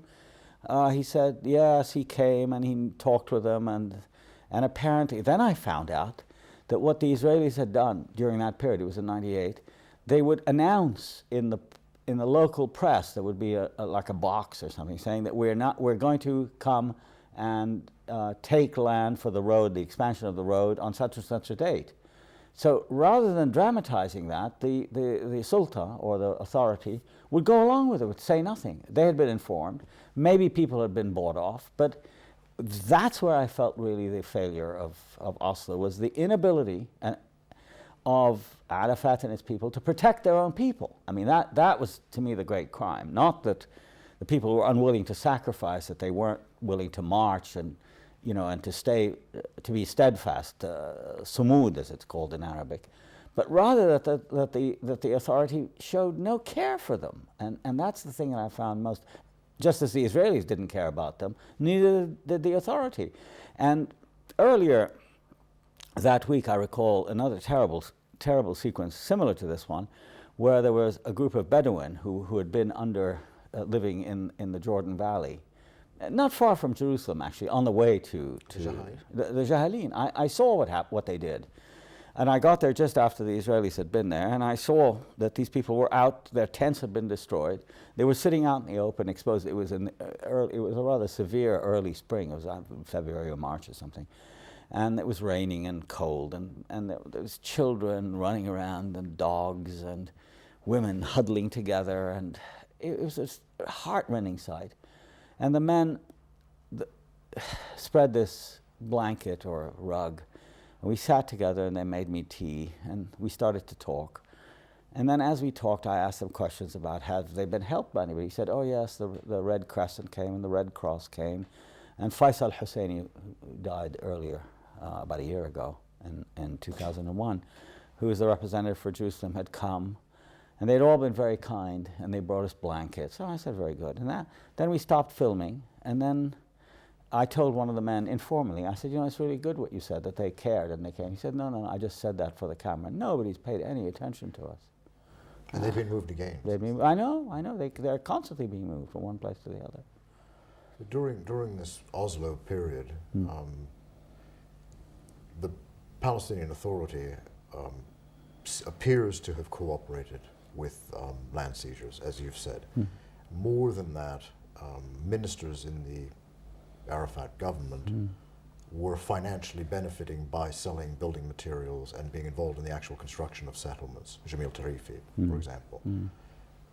Why is it that the Palestinians, for all of their relative level of education compared to the rest of the Arab world and sophistication, have ended up with a leadership that so badly serves them?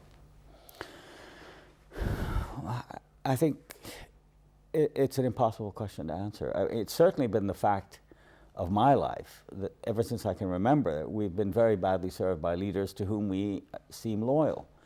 And the only thing I can offer by way of explanation is that there is this tremendously fraught sense of precariousness surrounding Palestinians as a collectivity. And if a reassuring kind of father figure appears, people flock to him.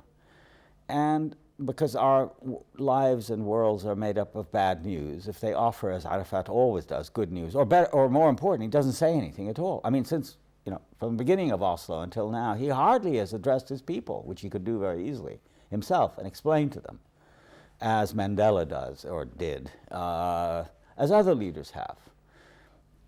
And yet people, you know, are loyal to him. And whenever he's humiliated, as he has been recently by the Israelis, they stand by him. And I think we come back now to the question of intellectuals. I think the worst offenders in this are not the ordinary people who are just, you know, hanging on to life and trying to make a go of it, and for them it's easy to, but the intellectual class, the one that benefited from the NGOs and the huge amount of money in projects that were poured in for human rights. This, for example, I mean, all these study centers that were established on the West Bank, somebody counted by the middle 90s something about 65 or 70 of them. You know, the study of women, Palestinian heritage, folklore, every conceivable kind. Not a single one was established for the study of Israeli society. You know, that would be serious, teaching people Hebrew to understand what we're dealing with, what the history is, what the reality, none of that. It's all personal advancement. The absence, very important, I think, and I've been very conscious of this in my own work, the absence of role models. You know, to who do you model your work and life on? You know, after the death of Abdel Nasser, really the whole idea of a role model in the Arab world, somebody who tried to sacrifice, who remained true to a cause that didn't work for money. It wasn't co-opted by a regime. You couldn't say about Haider Abdel-Shafi, for example, that he was in the pay of the Egyptians, or he was really executing orders from Arafat or Hafiz al-Assad or Saddam. Those kinds of people really disappeared from the scene. And third was the complete corruption of journalism. Journalism becomes who owns the paper. And very cleverly, as so many people in his position have done before in the Arab world and elsewhere, Arafat bought up all the papers. So that one of the most shocking stories of all is when there was a Christmas Eve service and he went to the Church of the Nativity and he sat next to the cardinal, you know, the Catholics, and he wanted to, the picture, I don't know, inadvertently was put on page 3. He hauled in the editor and threw him in jail for 2 weeks for not putting the picture on the front page. So that the newspaper is thought of as just part of his authority rather than an independent source of news. And as I say, I think it is the intellectual class that never really stood up to him.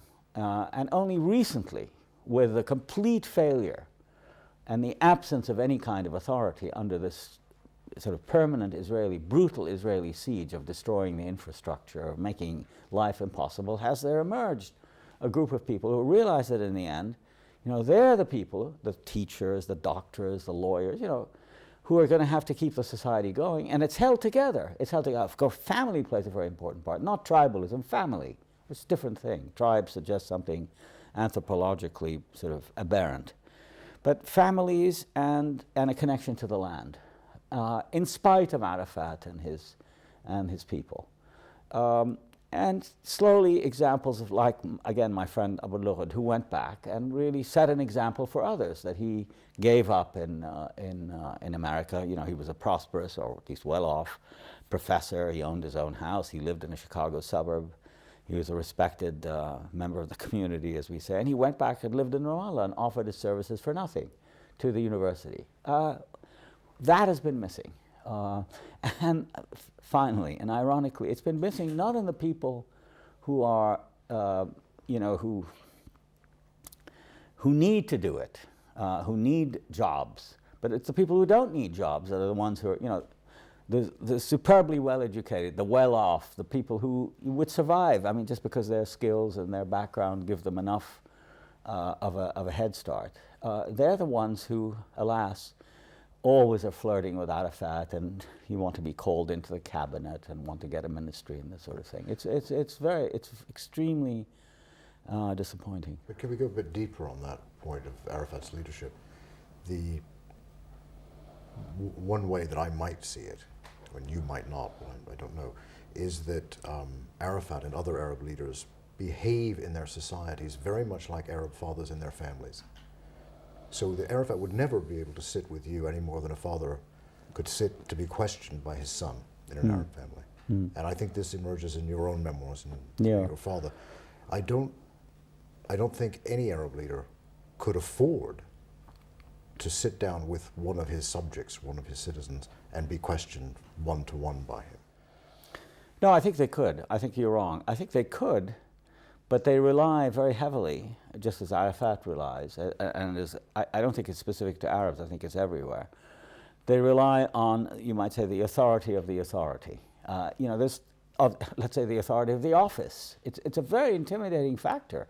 And it's not just about being a father, it's about holding a position, which is terribly important in Arab society, and I think it's true in every society. I mean, if you're a professor in a university, I've always thought that that's the best thing to be in a university, but if you're a dean or a vice president or a provost, it's not just true in the Arab world, it's true in the West as well, then you're considered something of greater importance. I think that's it. So there's no fear for Arafat or the king of Saudi Arabia or of, the sheikh of Kuwait to sit with people. In fact, they have these diwans and people can come and talk to them in an extremely egalitarian way. It doesn't make any difference. I mean, they listen to them, but doesn't mean they're going to do anything because they know it can't affect them, right? They come as individuals.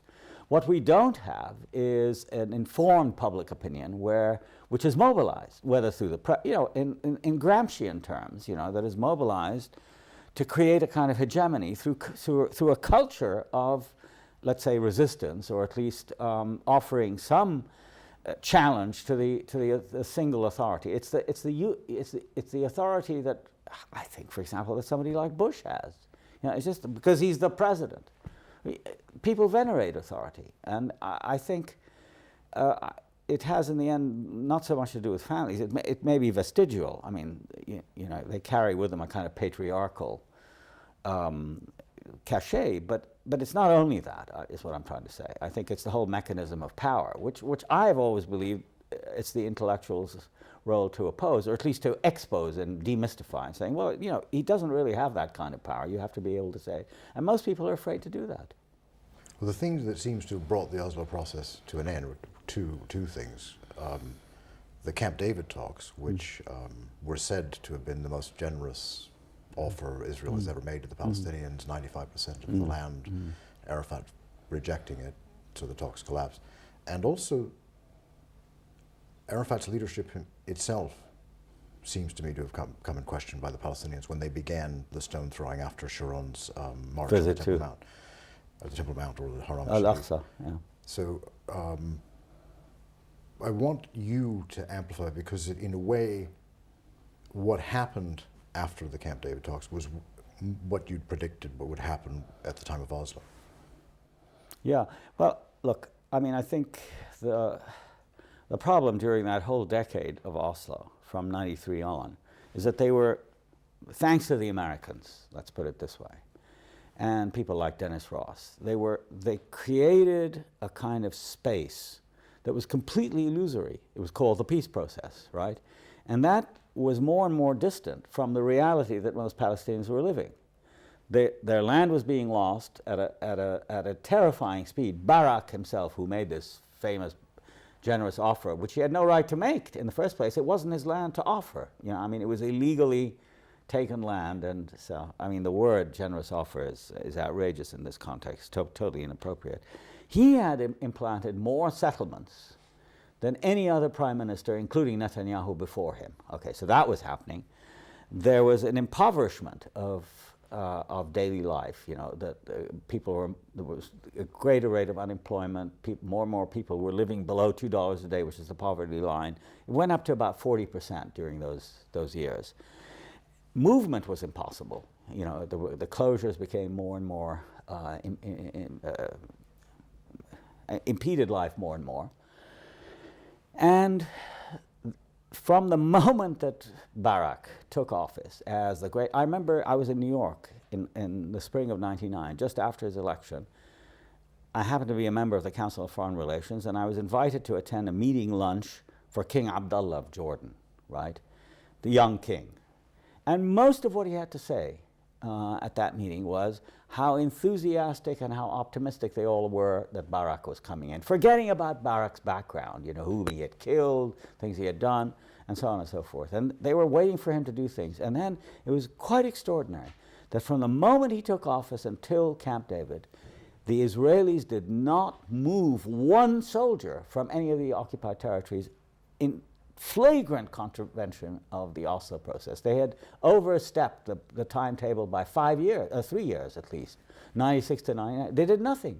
And all the time the settlements were increasing. Second, they offered the Palestinians cantons, basically, that were separated by Israeli roads and settlements and so on, so that you couldn't really see it as a continuous whole. And, you know, depending on how you calculate it, it was nowhere near 95%, which is what, you know, Thomas Friedman and some of the other columnists have said. It was much, much, much less. It was closer to 40 or 50%. Why?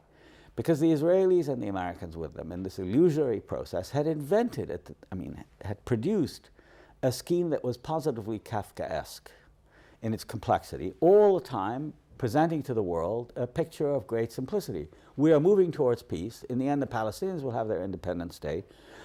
At the same time, the other side of it, a much more complicated narrative, where instead of giving back Palestinians land, which is what people thought was happening, they gave bits of land, and they called it Area A, which never amounted to more than 16 or 17% of the whole.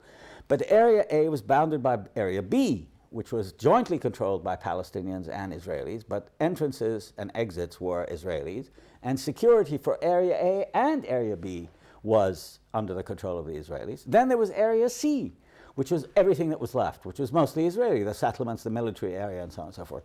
So the process was totally meaningless. What the Palestinians were getting back, and Arafat was accepting, and his leaders and so on, were accepting were smaller and smaller bits of land, entailed for generations to come, just like, you know, property in a Jane Austen novel, where, you know, nobody, I mean, you know, or Bleak House, Journalist versus Journalist. You know, nothing ever, you never see anything, because it's all, you know, it's salamied out into tiny little pieces. And we were told that this was peace. So I think this is what brought the whole thing down. And finally, and to me most important, there never was the realization that some of us had, that, how shall I put it? There was a fundamental irreconcilable between Israelis or the Zionist movement and Palestinians. It wasn't about reconciliation. It wasn't about living in the past. It wasn't about all this other stuff. It really was about land.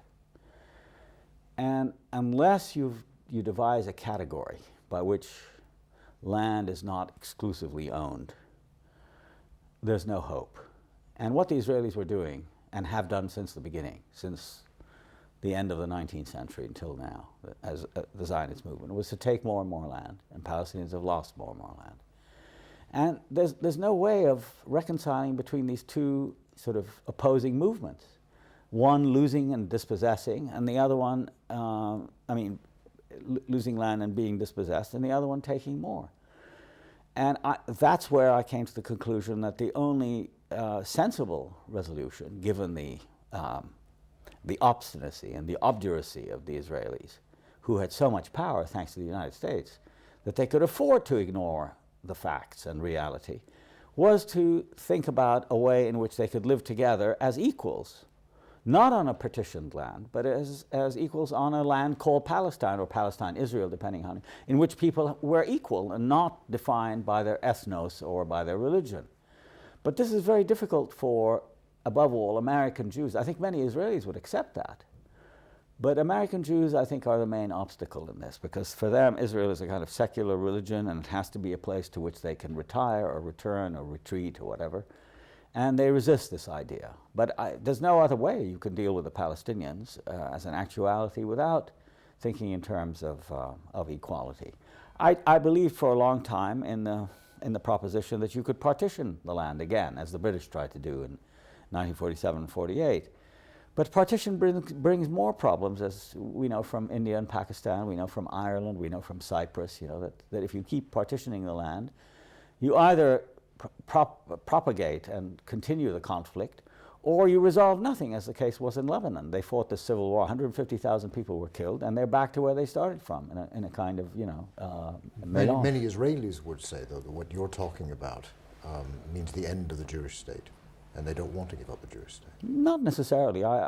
If they want to have a Jewish state, which has a kind of primary importance for Jews, I have nothing against that.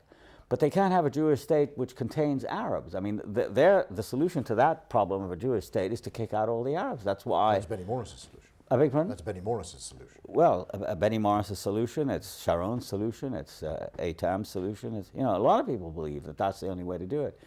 And I'm against that. I neither want to throw out every Jew who came to Palestine after 1948 or whatever the formula is, nor do I want Palestinians to be thrown out again. So I say, listen, isn't it possible, just rationally, isn't it possible that you can live in any way you choose? If you want to live as a Jew, you can do that. But you cannot ignore the presence in your midst of another people who have been there and have, rights to existence there for at least as long as you have. I've studied the history of Palestine, and actually the period of Jewish ascendancy in Palestine is very short historically. It's about 200 years between the end. Kingdom. Well, the Israelite kingdom, but there were many other kingdoms, and they were never the only people there. They had ascendancy during the period of the kingdoms, right? It amounts to about 200 years, but in the meantime, there were Greeks, there were Byzantines, there were Turks, there were Crusaders, and so on and so forth. So who knows? Who knows who is purely Jewish and purely Arab, etc.? It's basically a mixture. But to decide by draconian means that only Jews have the right to this land, and it's written in the Old Testament, that's fantasy. For me, the most dramatic thing that occurred in the last 5 years was the proposition in Parliament put forward by Meretz about 3 years ago, that as an optional component of the Israeli baccalaureate, the high school degree, they should be encouraged or offered the opportunity to read Palestinian literature and the poetry of Mahmoud Darwish. They went hysterical. They didn't want that. Why should we do that? And that struck me as a terrible augury for the future, because if you can't admit into your consciousness the existence of another people, then you're really on the road to ruin of some kind. And I felt that my role has been to precisely to make it possible through rational means for Jews to admit the existence of Palestinians, and for Palestinians to admit the existence of Jews, to think in terms of equality, to think in terms of citizenship, rather than in terms of, alas, which has gone completely against my formula, to think in terms of nations and blood and language and all those potentially divisive things. It's been very, very hard.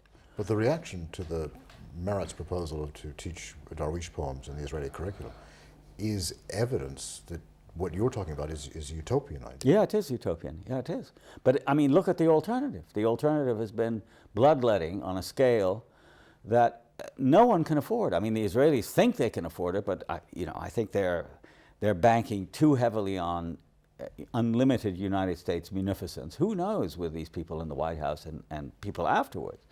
They're counting on the fact that Palestinians in the end will give up. They're not going to give up. I mean, that seems to be as absolutely clear to me as. And there's not even a formula for them to give up. All that's being offered them is that they negate themselves. I mean, that's not. So I think the alternative is much, much worse than the so-called utopian, and vision, or at least the utopian proposition. But I think, on the other hand, that if one could multiply these kinds of efforts, such as mine, I think the chances of success are far greater than people suspect. But that's all that's before us. There aren't too many other offerings on the plate. Now, to go back to the beginning of the present Intifada, I said earlier that it seemed to me to be just as much against the leadership of Yasser Arafat, who subsequently co-opted it to protect himself. What is it directed against now? It seems to be sporadic, inchoate, suicide bombings, still some mass demonstrations, but fewer and fewer because of the curfews and the closures. Where is it headed? What's its strategy? Well, I don't think it's headed anywhere. I think it's mostly fueled by defiance. I don't think that'll stop. There is, I think one would be foolish to deny it, there is a considerable amount of religious and nationalistic fervor, which comes out in, to my way of thinking, useless acts of destruction. I mean, to show the Israelis that, we exist, and that no matter what you do, there are going to be responses. You can't eliminate everything that we do, which is what the Israelis have been trying to do. There are two inhuman logics really at work. And I think it's very important for us, for Palestinians, to show not only that suicide bombings are useless, but also to show that at the same time that they are really intimately tied in the same dialectic with Israeli tactics, which are equally useless. And I think that you might say the silver lining in the cloud is that this is only the surface, that beneath the surface, I'm convinced, and I know, insofar as one can know these things, that there are other movements developing, which are, you might say, at the level of civil society. I mean, most of the institutions of the authority have disappeared. The police force doesn't exist anymore, the incarceration, the corruption, all of that is now, let's say, informal. It's no longer planted in the center of Palestinian life. In the meantime, with all the difficulties that they experience, the schools are still open, the universities function, the medical services, the ambulances, the health centers, etc., great difficulties, mostly caused by the Israelis. Nevertheless, they continue to provide services. There's a huge network in the villages of medical relief, and that's entirely a civil sort of self-help project done by Palestinians, completely outside the authority. By Mustafa Barghouti. Outside the authority and having nothing to do with the ordinary NGO network of sponsorship by the Swedes or the Germans and so on and so forth. And there is a dawning awareness, despite the fragmentation of the land, by these closures, this vicious system of 250 barricades. There's a dawning awareness that if we don't do it ourselves, nobody's going to do it. Arafat can't do anything. Arafat is now, I think, more or less completely neglected. And I've been pushing for, and I think I'm making a slight headway, for a constituent assembly, an assembly that itself provides its own legitimacy, by asking people who represent segments of the community to come together and meet and establish a constitution, which of course Arafat has always prevented. Would this be all Palestinians? All Palestinians, so yeah. I mean, refugees? Well, insofar as it's possible, but I think if it were done on the West Bank and Gaza, let's say in Palestine, it could be a model for the reconstitution, let's say, of the National Council, which was also Arafatian PLO let's call it device. But it played an important role, but obviously its role is over. So I think that is the possibility of the future for local Palestinians. And then second, I think there's a dawning awareness that without working with like-minded Israelis, creating like-minded Israelis, we can go nowhere. The Arabs are really hopeless. There's no, I mean, Arab sympathizers are there by the millions, obviously. People in the street who sympathize with the Palestinians, outraged at what's happened and so on. That's fine. But politically, they provide very little. Where are the demonstrators now? They got tired, and they were repressed so much at home that they went back to their own problems in Cairo and Amman and Beirut and so on and so forth. So in the end, it's us. It's us and the Israelis. And I've been encouraging, seeking out Israelis. And there I've been very helped, in a completely informal way by my friend Barenboim, who was the only Israeli, quite strikingly, to volunteer his services. Now, he's not an anti-Zionist. He's a very, very visible, incredibly gifted musician who has been all of his life an Israeli. Of course, he's lived abroad. And like many other people, he's disgusted with the occupation and with, he thinks everything went wrong after '67. Fine, that's all you need, is that sense. And quite on his own, he volunteered his services, partly through his friendship with me, to, in '99, play a recital on the West Bank. And he did it. He played in Birzeit University. And it was difficult to convince them, because the only Israelis they had known were the army. And here was this great artist coming to play free, a real concert, not kiddie pieces, before an invited audience. That there was always fear of some extremist throwing something or causing some problem, but it went very smoothly. And then again this last spring in March, he went and played a concert in Ramallah organized by Badruti, and I through the mobile phone you can put people together. And we're thinking of expanding this to include, young musicians, and not specifically political as such, not with a program, like we want a unified state or we want two states or anything like that, but just the idea that there can be a front on symbolical terms, on a symbolical level rather, of people with common interests and destinies working together in ways that open up these completely constricted and completely stalemated antagonistic positions that now exist. I think it can be done.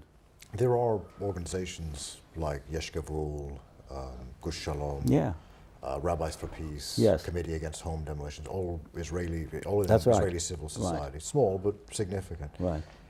Do you think, though, on the other hand, that they might give Palestinians false hope that all of Israeli society is like this? No, I don't think they can have a dialogue. No, I don't think anybody's fooled. I mean, everybody understands, the overwhelming presence of the army, and when a city like Nablus is invaded by 500 tanks, there's no illusion that Rabbis for Peace or the Committee Against House Demolition represents Israel. No, they're obviously small people.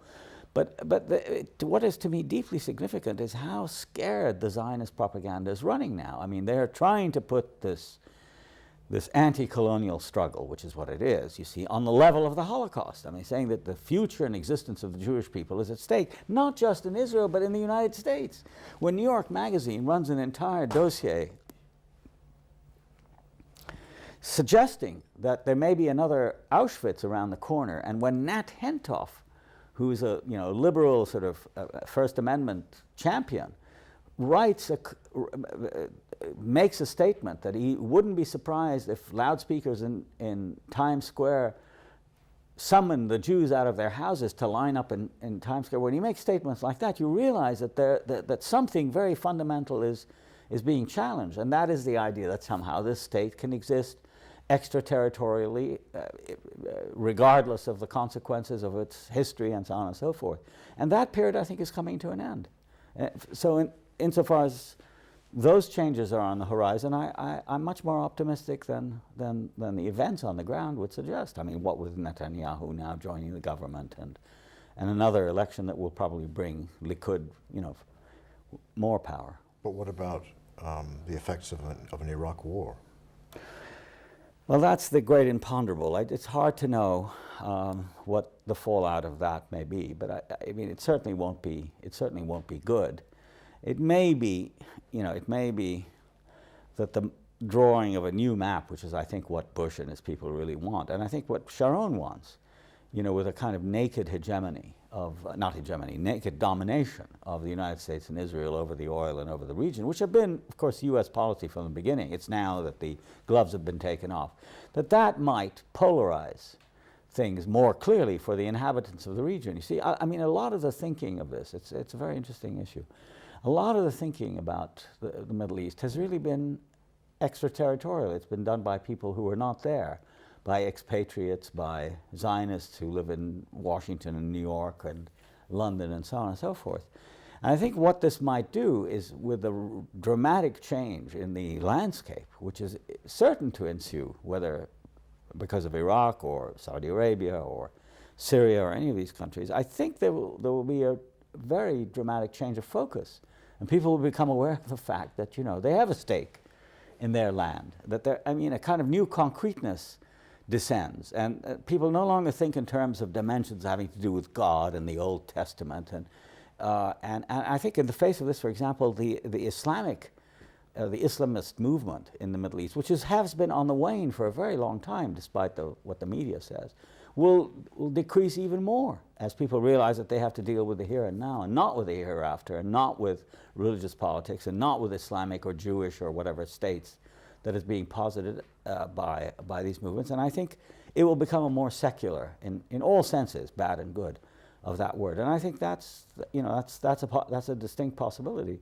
I don't think the plans, the blueprints, for federalized Iraq and a democratized, I think that's all not paper nonsense done by callow and rather the jejune thinkers who the Orientalists. Well, they're either Orientalists or they're just, they're opportun. I think they're opportunists much more than that. Orientalists in more sense, as we know from Kipling.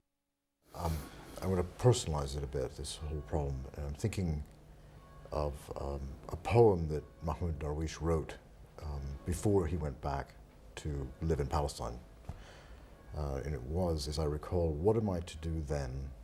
What am I to do without exile, without long nights staring into the water? What about you? Have you come to depend on exile, to prefer it? Well, I don't know in any other state. It makes no sense to me now at my age and with my declining health to think in terms of making some kind of terminal move. And I've been very interested, not for very subtle reasons, in something that I call late style. I'm writing a book, which I hope I can sometime finish, on the last period of various thinkers and writers and musicians and artists' lives. And it seems to me there are two alternatives, and the one I've chosen to study in my book is the more severe and difficult one, but to me the more interesting one. There is the idea that as you grow older, you become more reconciled, you settle your affairs, and I have this image of the sage or the older person who is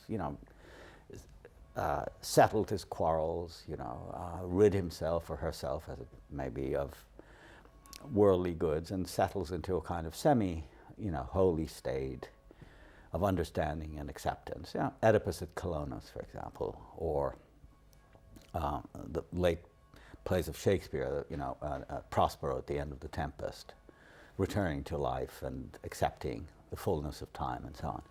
There's another alternative, which is that of the late period as being one of greater intransigence, more complexity, more awareness of the irreconcilability of life, that life is not a dialectical process, as Lukács and others used to say, that if you think in terms of a synthesis, you can achieve it, even if it's only a psychological one. But rather that there's a endless discovery of new complexities and new difficulties, and I think that's what really interests me. It's not that I don't feel any more comfortable with it than I did earlier. I still feel out of sorts and at odds, and anger plays a fairly major role in my thinking about, for example, Palestine. And well, it's not just anger, but it's one is exercised. One's so you're still raging against the night. Yeah, well, I don't know, raging. No, I try, on the contrary, I try to put it as sensibly as I can. But I don't think one loses one's ambition to try to